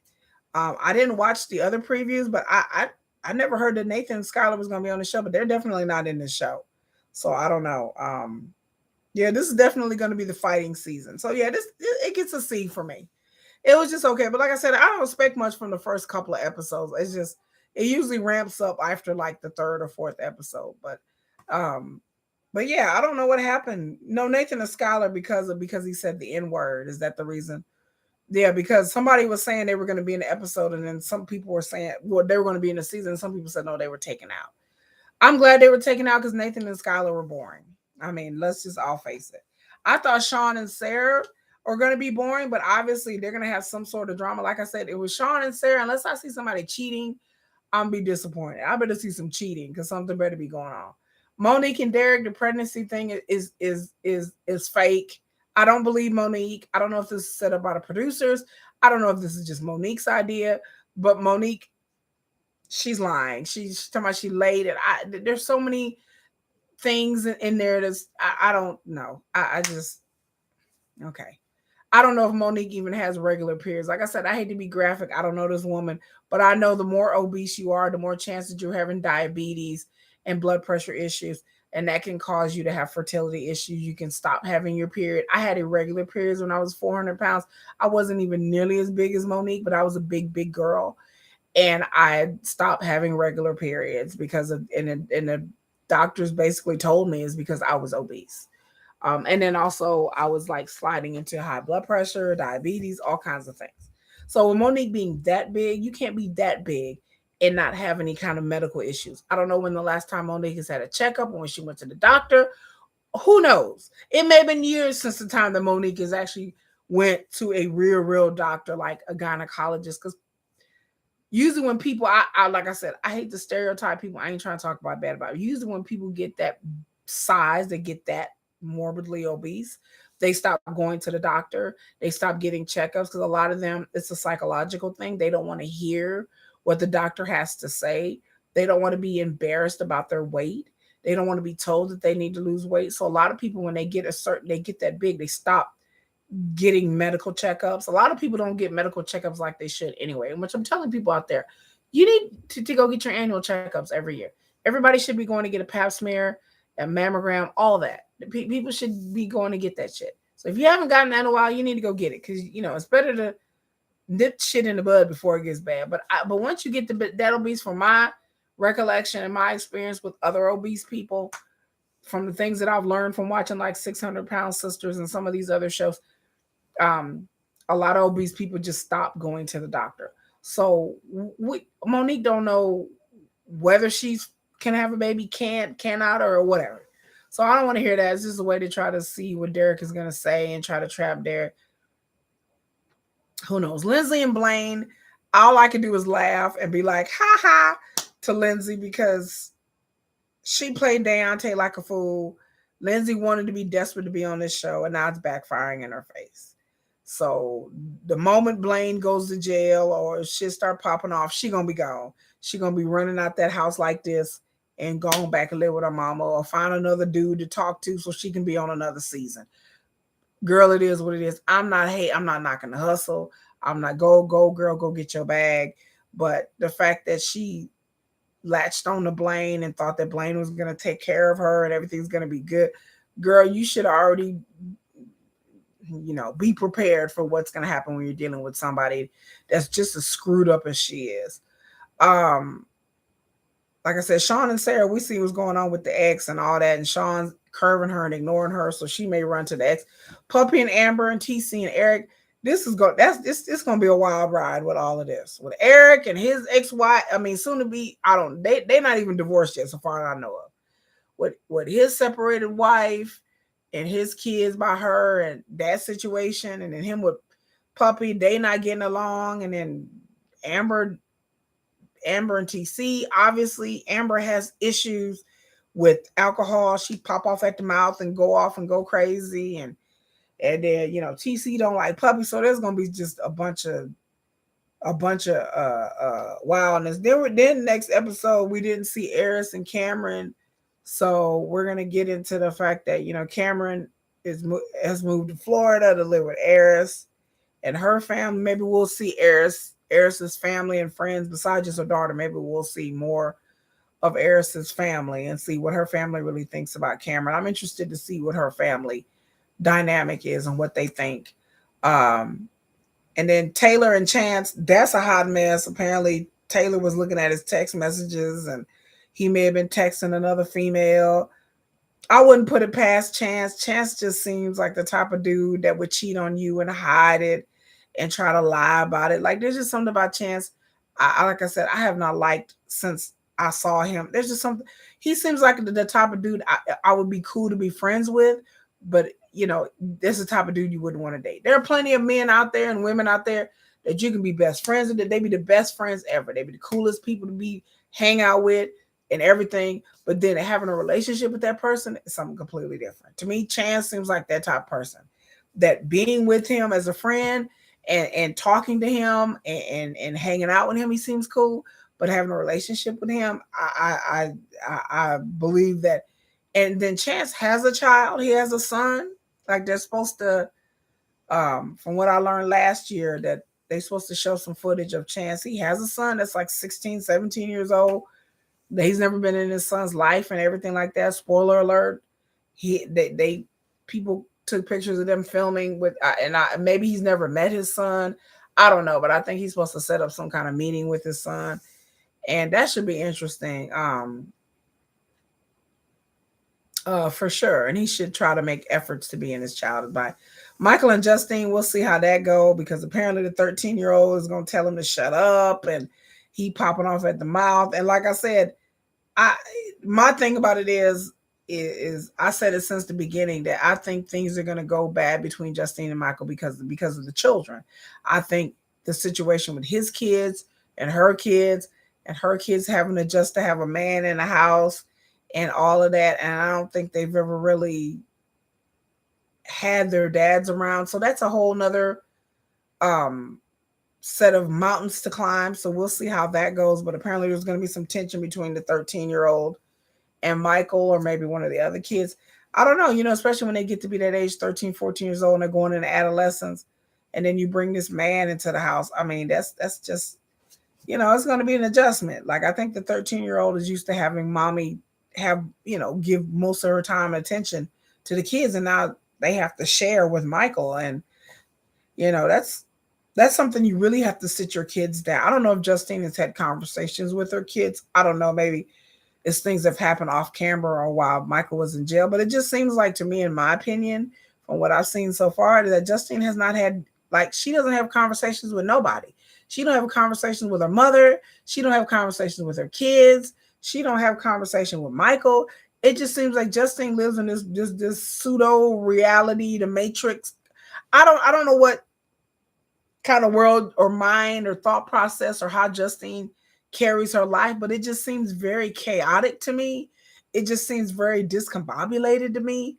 It just seems crazy sauce. It just seems like kind of Justine just kind of goes with the flow and just, well, I want to do this, I want to do this. I want to have a baby, I feel like having a baby. If I want to go move here, I want to move here. If I want to cuss my mama, I don't want to cuss my mama. I mean, that's just bizarre. For again, I'm a Cancer, she's a Cancer. It's bizarre to me to see a Cancer carry on like this, because most Cancers are we overthinkers, and we're very methodical, and we can be very emotional, yes, but then we think about things a lot. We think about things very deeply.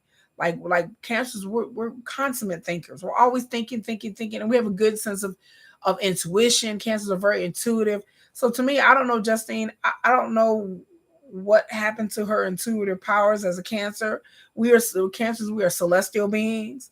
We are so celestial and so in tune with other people's emotions. We can read a room really good. I don't know what Justine. I don't know. I don't know how she can fix her mouth to be a Cancer, because she's making us look, she's doing down bad. She's making us Cancers look bad, because the way she acts is totally nothing. For on the show, like I said, she may be off the show, maybe a different person. But some of the stuff I can see is a Cancer gone bad. But then I'm like, girl, where's your intuition? Like, we're intuitive. Cancers know. Like, we know things. So I don't know. Maybe she doesn't listen to her intuition, and maybe she just maybe headstrong and got her house somewhere else. And maybe she got her house in a Capricorn or an Aries, because they're very headstrong, full bull, full charge, full on. That's some Aries and some Capricorn shit that she doing. Like, it's just crazy to me. Like, I just don't see no forethought in Justine. No, usually Cancers, we're big communicators. Like, we like communicating. Fuck, I like to talk a lot. Most Cancers I know like to talk a lot. Even when we quiet, we're always thinking. So the fact that she just doesn't seem like she has the mental maturity, and I hate to harp on Justine, but it just doesn't seem like she gets it. It just seems like she's just one of these people that just gets overtaken and carried away by her emotional ups and downs. And you can't let your emotional highs and lows and ups and downs make decisions for you.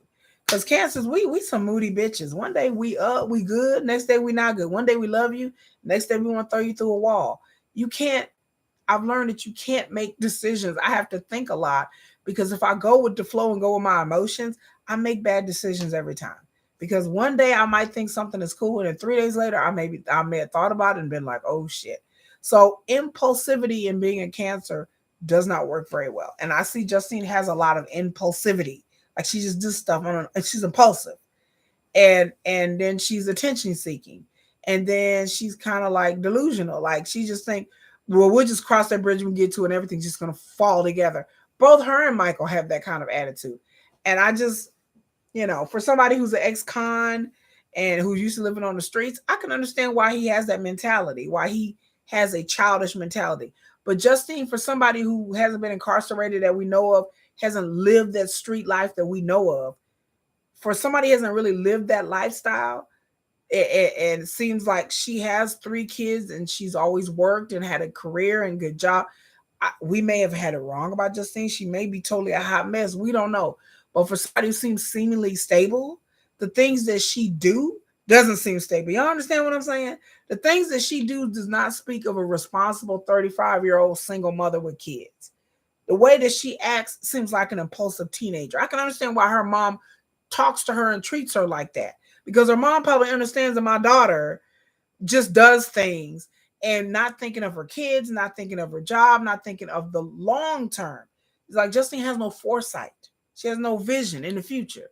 Like, if I do this, this may happen. There's no strategic to her thinking. It's just very like a 20-year-old. It's like a childish person. You can do that when you ain't got no kids. You can be childish and impulsive and date ex-cons and date club owners and at the strip club clapping your cheeks. You can do that when you're 20-some years old and you got no responsibilities. But for somebody that's supposed to have responsibilities and she want to tell her mama she grown and she 35 and she all that, I'm grown. I can do what I want to, mom. I'm grown. You can't tell me what to do. Okay, girl. But then her mom is always helping her. Her mom is always there for her. So it's like, I don't know. It's like, pick a struggle, girl. Pick a struggle. Yeah, Justine is selfish. She seems very immature. Yeah. And Michael, like, we'll just leave it in God's hands. Are you fucking crazy? Like, I was like, okay, you sound dumb. You don't sound like a 40-year-old man. You sound like an idiot. But I understand that he's been incarcerated for a long time. That he's lived this kind of like fly by night street life, even though he had kids, but the kids have been with his baby mamas. And, he's lived that kind of life. But Justine, so far as we know, has not lived that kind of life. So it's like, why do you have this mentality when you haven't lived a kind of street life like Michael has? Michael, it's not good to have that mentality, but I get it. But with Justine, I don't get it. Like, it's not it's like it's not matching up. The front and the thing that the persona that she gives off on TV does not match her actions. And that's the same thing I say about Eris.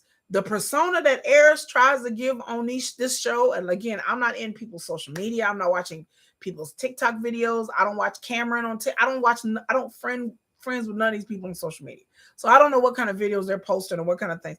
But like, even with Eris, it just seems like the things that she says and the attitude and the demeanor that she has doesn't match the tattoos that Eris has. For sure. Does not match how she looks.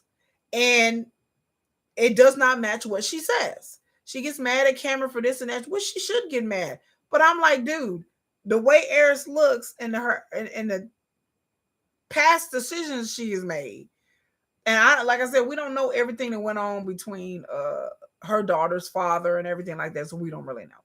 But the little bit that she did say about him being a scammer and he was from Africa and he got several women pregnant, again, we don't know Eris's past, but the persona that she gives off doesn't match her actions. It just doesn't match. And like I said, the same thing with Justine. Justine gives off this aura, this responsible person, but then she don't act responsibly. She don't act. Eris the same way. Eris tries to give off the thing like she's nice and normal, but I don't think Eris is normal either. I think Eris is a hood chick. I called it day one. Before this show aired, I called it. So before we see the rest of the season, remember Kiki called it. To me, Eris is a hood chick. I know a hood chick when I see one. And Eris looks like a hood chick to me. Eris looks like she may have been a former stripper, or she may have been in the streets at one time, or she may have been clapping them cheeks somewhere. I don't know. I don't know this woman, but I'm saying this is all my opinion. I'm not trying to drag her. I'm not saying anything wrong with being a stripper. I friends with the strippers. Nothing wrong with that. But she's getting mad at Cameron and saying things like, I don't want you doing this, and I don't like this, and I don't want this. And I'm just like, but you should not be shocked at the way he acting, because he is an ex-con. He did go to jail for drug dealing. So you have to know what kind of man you were dealing with. He has to want to change his life and be better. Eris can't make that happen. Nobody can make that happen. You can't make a person change and do what you want them to do and be the person that you want to be. I don't understand why Eris would get with Cameron. And all the time that she talked to him, did they not have any conversations about what kind of lifestyle he was leading and what kind of things he was doing in the streets? And just because a man or woman is telling you, yeah, baby, I'm gonna leave all that behind, and it's all that slick jail talk. The proof is in the person's actions. And the fact that Cameron just came out of jail and he wants to hang out with his family, he wants to drink, and I get it. He's free. He wants to wild out a little bit. But the fact that Eris was, and Cameron shouldn't have got drunk and passed out. But the fact that she was acting so shocked and so like, oh my God, like I can't believe he did this. Oh my God, Becky. Like the way she was acting, I was like, girl, you got like 30 tattoos. Like, I mean, not saying that Eris deserves to be treated that way because of that, but I'm just like, I'm a real person. I'm a plain talking person. I'm like, me, if I'm a date an ex-con dude, I know what it is, what it is. You know what I'm saying? If I'm dating a dude who be like, okay, girl, I've been in prison, I didn't sold drugs before. I'm like peep game. I'll be like, okay. But the fact that Eris is treating Cameron like she married some investment banker, I'm like, girl, that's not the man you married. If you wanted that, you should have went out and got that. That's what I'm saying. She wanted a man to take care of her and her daughter and be this and be that and be that. Then you don't get with a fucking egg. You don't get with a dude that just got out of prison and marry that dude and bring that dude to Florida with you in 60 days. And then all of a sudden expect this dude to get a job and take care of you and be dad of the year and stop drinking and go to church 3 times a week and sit at home and flip pancakes and with eggs and the syrup and then make espresso and be going to Starbucks wearing some loafers talking about, oh God, isn't this a great day, mama? If you wanted that kind of man, I'd be like, go get that kind of man. Same thing with Justine.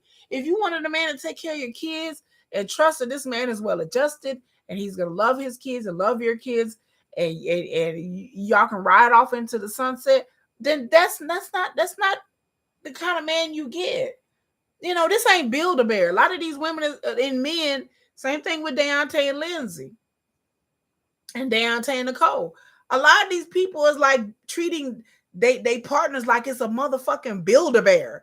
Like you get this flawed person and then be like, if I could just talk to them in jail and then get them out of jail and bring them with me, then I can mold them and shape them into the person I want to be.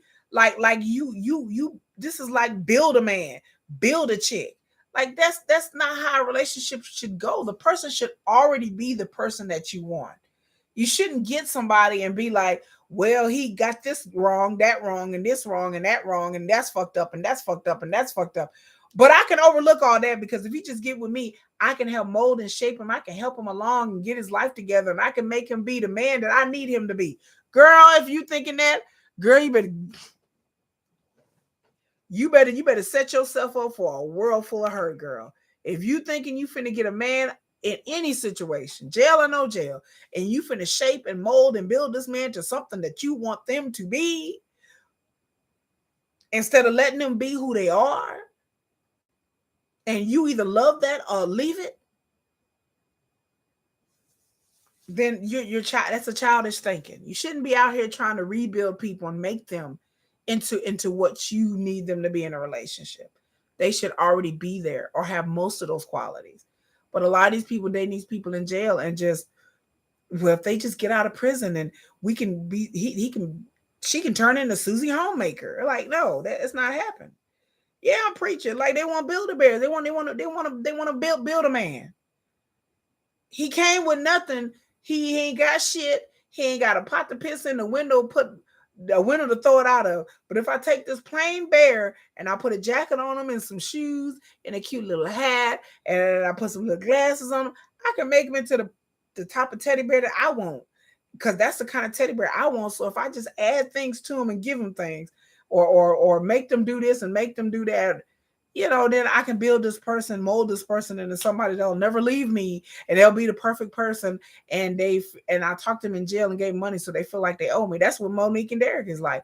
If I just hang on to this dude, I can make him, if I just, put a tracker on his phone, I can make him do right.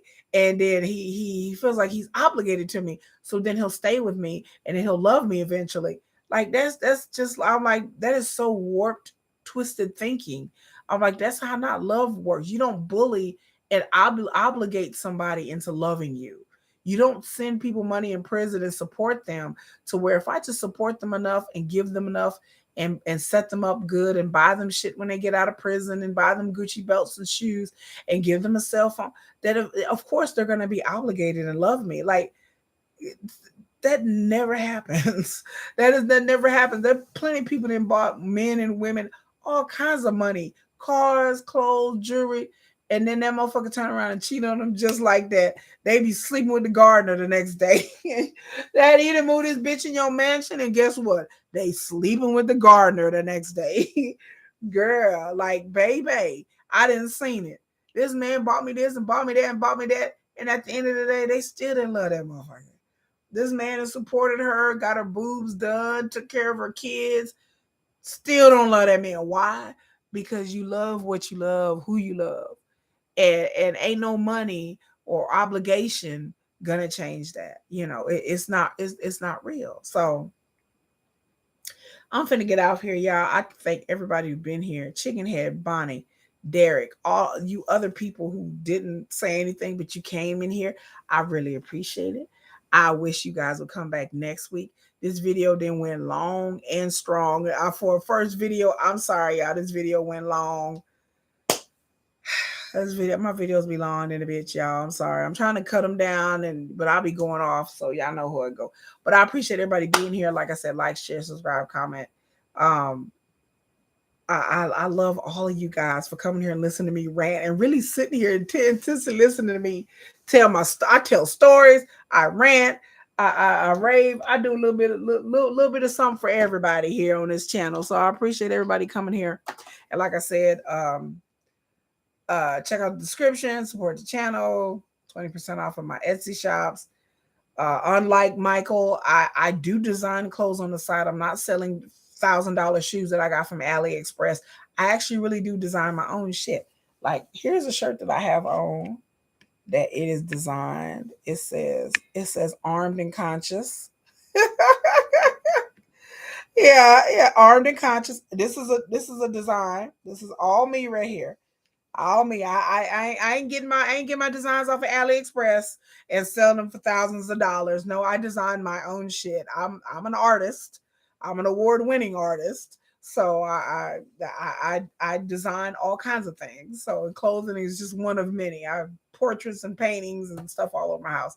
But thank you, Bonnie. I appreciate it. Yes, my armed and conscious, because that's me. I'm a licensed gun owner. I believe in the Second Amendment, and I believe in being a conscious sister. Assalamu alaikum, alaikum assalam. I'm a very conscious sister. Um, and it's Black History Month, so I'm very in tune to my roots. Y'all will hear that in my channel. I will say some things. Um, like I said, I tell people, unlike other bloggers, I have experience. I have dated men who have been in prison. Um, Several of men that have been in prison, so I have that experience behind me. Unlike other people who watch these channels and comment that don't have that experience, I do. Um, I had a dad that was incarcerated. I have brothers that were incarcerated, so I know very well about folks being in the system. So I've never been incarcerated, never been in trouble, never been on any kind of drugs, but I do know people who are former addicts who are fighting addictions. Um, in my family, friends that I've had I've dated someone who is fighting an addiction. So I very much well know about that, dealing with somebody who's a former addict and their behaviors. I know about that. So, and Bonnie said, "Me too." Yeah, it's an interesting life. So yeah, I'll be back. I'll probably do another video. I have a great personality, Bonnie. I'm glad you think so. It's been a hard week, y'all. I tell you, it's been a hard couple of months trying to do these videos. Like I said, I had to put my cat to sleep. My fish has died. I almost got into a car accident and died. Like it just, like this. I'm praying that March will be better for me. Um, I really do hope March, because these first 2 months have been hell. And so people who watch my videos know the things that I've been through. Just the insanity of one thing after another. My mother was in the hospital for a week. She's on a breathing machine. I'm going through a lot, but I come here and do these videos because I like it. I love it. I like talking to y'all. I love talking about this shit. Um, yeah, thank you, Bonnie. I appreciate it. I mean, it's been a lot, but things are starting to slowly but surely level out. And I get my other car back next week that's finally fixed. The insurance company and the body shop finally fixed it. So I get my car back. And, my daughter was wilding out and acting crazy because my kids are young.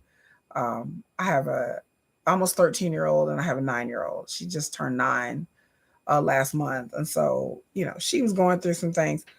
So I'll be going through it. I'll be trying to do these videos consistently, but sometimes I fall off just because I just be like, Lord, I don't feel like it today. I'm just so tired. And so today I was tired, but I was like, you know what? I'm going to get on here and I'm going to have a good time. Because I had a long day, but I had a busy day, but I had a good day. So I do appreciate everybody that's here. And everybody that's commented and said things, and get the algorithms up. And I appreciate y'all. And until next time, folks, I will see you next week or during the week. Like I said, make sure you like, share, make sure you subscribe. So hit that notification bell. So whenever I go live, and I go live a lot, sometimes I'll see something on TV and I'll be like, let me get on here and rant about it. Have a good night. Yes, parenting is a job within itself. Being a single parent, it is hard. It is tough. Being a single parent, taking care of my parent is hard. It's tough. I got one cat. He's lonely. He's grieving. That is hard. That is tough because animals do grieve. And I have had 2 cats. And my cat, like I said, if y'all didn't know, who some of you may know here, I put my cat to sleep. My cat was actually a gift from my late husband. So that hit my family real hard. And my cat was a gift from my late husband. So my late husband brought the cat home when I was pregnant and with my son 13 years ago. And he brought him home and fell in love with him. And I was just like, oh, Lord, I'm pregnant. Here we got a cat to take care of. And we already had a dog.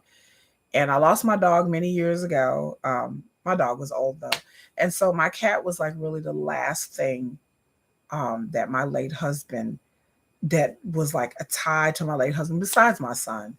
But it hit us hard, like harder than I really imagined, to lose my cat, when I just had so many fond memories of my husband really loved that cat. Like, that's all I can say. Yeah. I mean, I'm still like, and this was 3 weeks ago, and I'm still emotionally hurting the fact that, Button's such a sweet cat, and he was there for me when my husband passed. He was there, and he was looking around for John, like, when he passed away, he was looking around like, where'd he go, looking for John. And then eventually I guess he realized that my husband wasn't coming back. And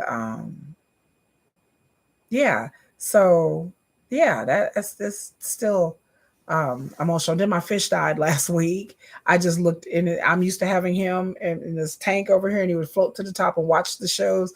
And then I looked in his tank, and he stopped moving, and he stopped eating. And then next thing you know, the fish died. And we've had the fish for about 3 years. So yeah, and then I was like, okay, what's going on? I do have a cat. My other cat, Mickey, and he is in there with my kids now. Like, he's very extra emotional and clingy now because he misses his buddy. Him and my other cat were very close. They're like brothers, And so this has been hard. I love animals. I love children. So this has been hard. But because you guys, I'm able to like suck it up and get through it. And then I had a breakup. Then my relationship ended. I mean, it's just, yeah, my cat, if you look at my shorts, my cat was all curled up with his hand over his head. And that's how he sleeps all the time, with his little paw over his head. And he just will snuggle up to me in the bed next to me. And he never used to do that. Like my other cat, he was very independent. He was very feisty. He'd claw at you. He very kind of standoff. He would stay downstairs most of the time. He has like this little bench he sleeps on. He forgot all about that. He's up in my kids' room. He's up in my room. He's meowing about the door. He's like, let me in. He does not want to be by himself anymore. So, yeah, he's brokenhearted. Like, I can tell that he is missing something. He's looking around for him. Like, where did he go? And I can't really, it's hard when you can't explain, to the cat. He just has to get over it in time. So that's been hard. Like I said, I had a breakup. My relationship like ended. I'm just, after 5 years, I'm just sitting there like, yeah, okay. So my Valentine's Day was like me sitting around being brokenhearted. I was like, I don't have my cat. Like like I don't have my cat. I don't have my man. I like my relationship. It's the first Valentine's Day I've spent alone by myself with nobody, with nothing, with just sitting and wallowing in my own self pity. But I got through it. I actually did a video on Valentine's Day. So yeah, when it rains, it pours. So I'm just my downstairs, the pipe busted my bathroom upstairs and flooded my downstairs kitchen. Like all of this all happened like right after another, like boom, boom, boom, boom, boom. I was like, okay, all right. So hopefully March will be a better time. So far it is. I got some announcements to make whenever they come within the next couple of weeks, and hopefully things will go better. And I'm able to put more time and effort into my Etsy shops, into my business and my art. I mean, my work is very stressful. My real work, my day-to-day job is very stressful. So I haven't had time to do any more artwork. I haven't been in the headspace. I've been so stressed out. I have to have a procedure in April because I have stomach ulcers because my job is literally killing me. Like I have stomach ulcers. I have to have a procedure in April to dilate my esophagus because I have GERD and acid reflux, and they think I have stomach ulcers. And this just started within the past 6 or 7 months. Is coincide, and they tell me it's stress related.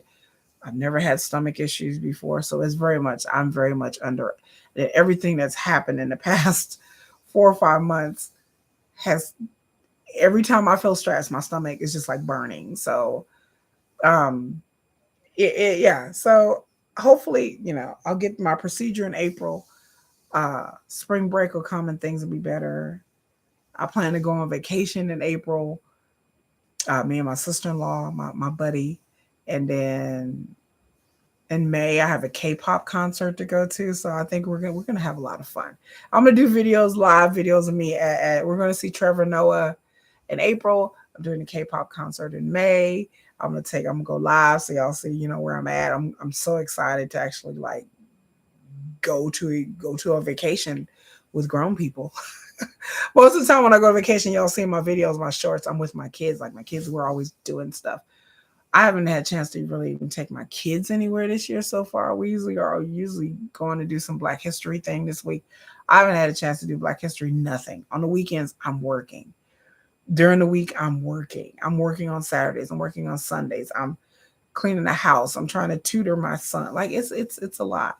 So I'm looking forward to just taking some time off and having a nice vacation. I need some adult time. I got to start having fun. Yeah, I haven't had fun. Shit, I haven't had fun since July. Since my birthday. It's in June. My birthday's the end of June. I haven't, y'all, Miss Kiki has not done anything fun for myself since my birthday. And my birthday wasn't really that fun, but it was actually a time for me to just go by myself. I mean, I take that back. I did go get a Swedish massage after New Year's.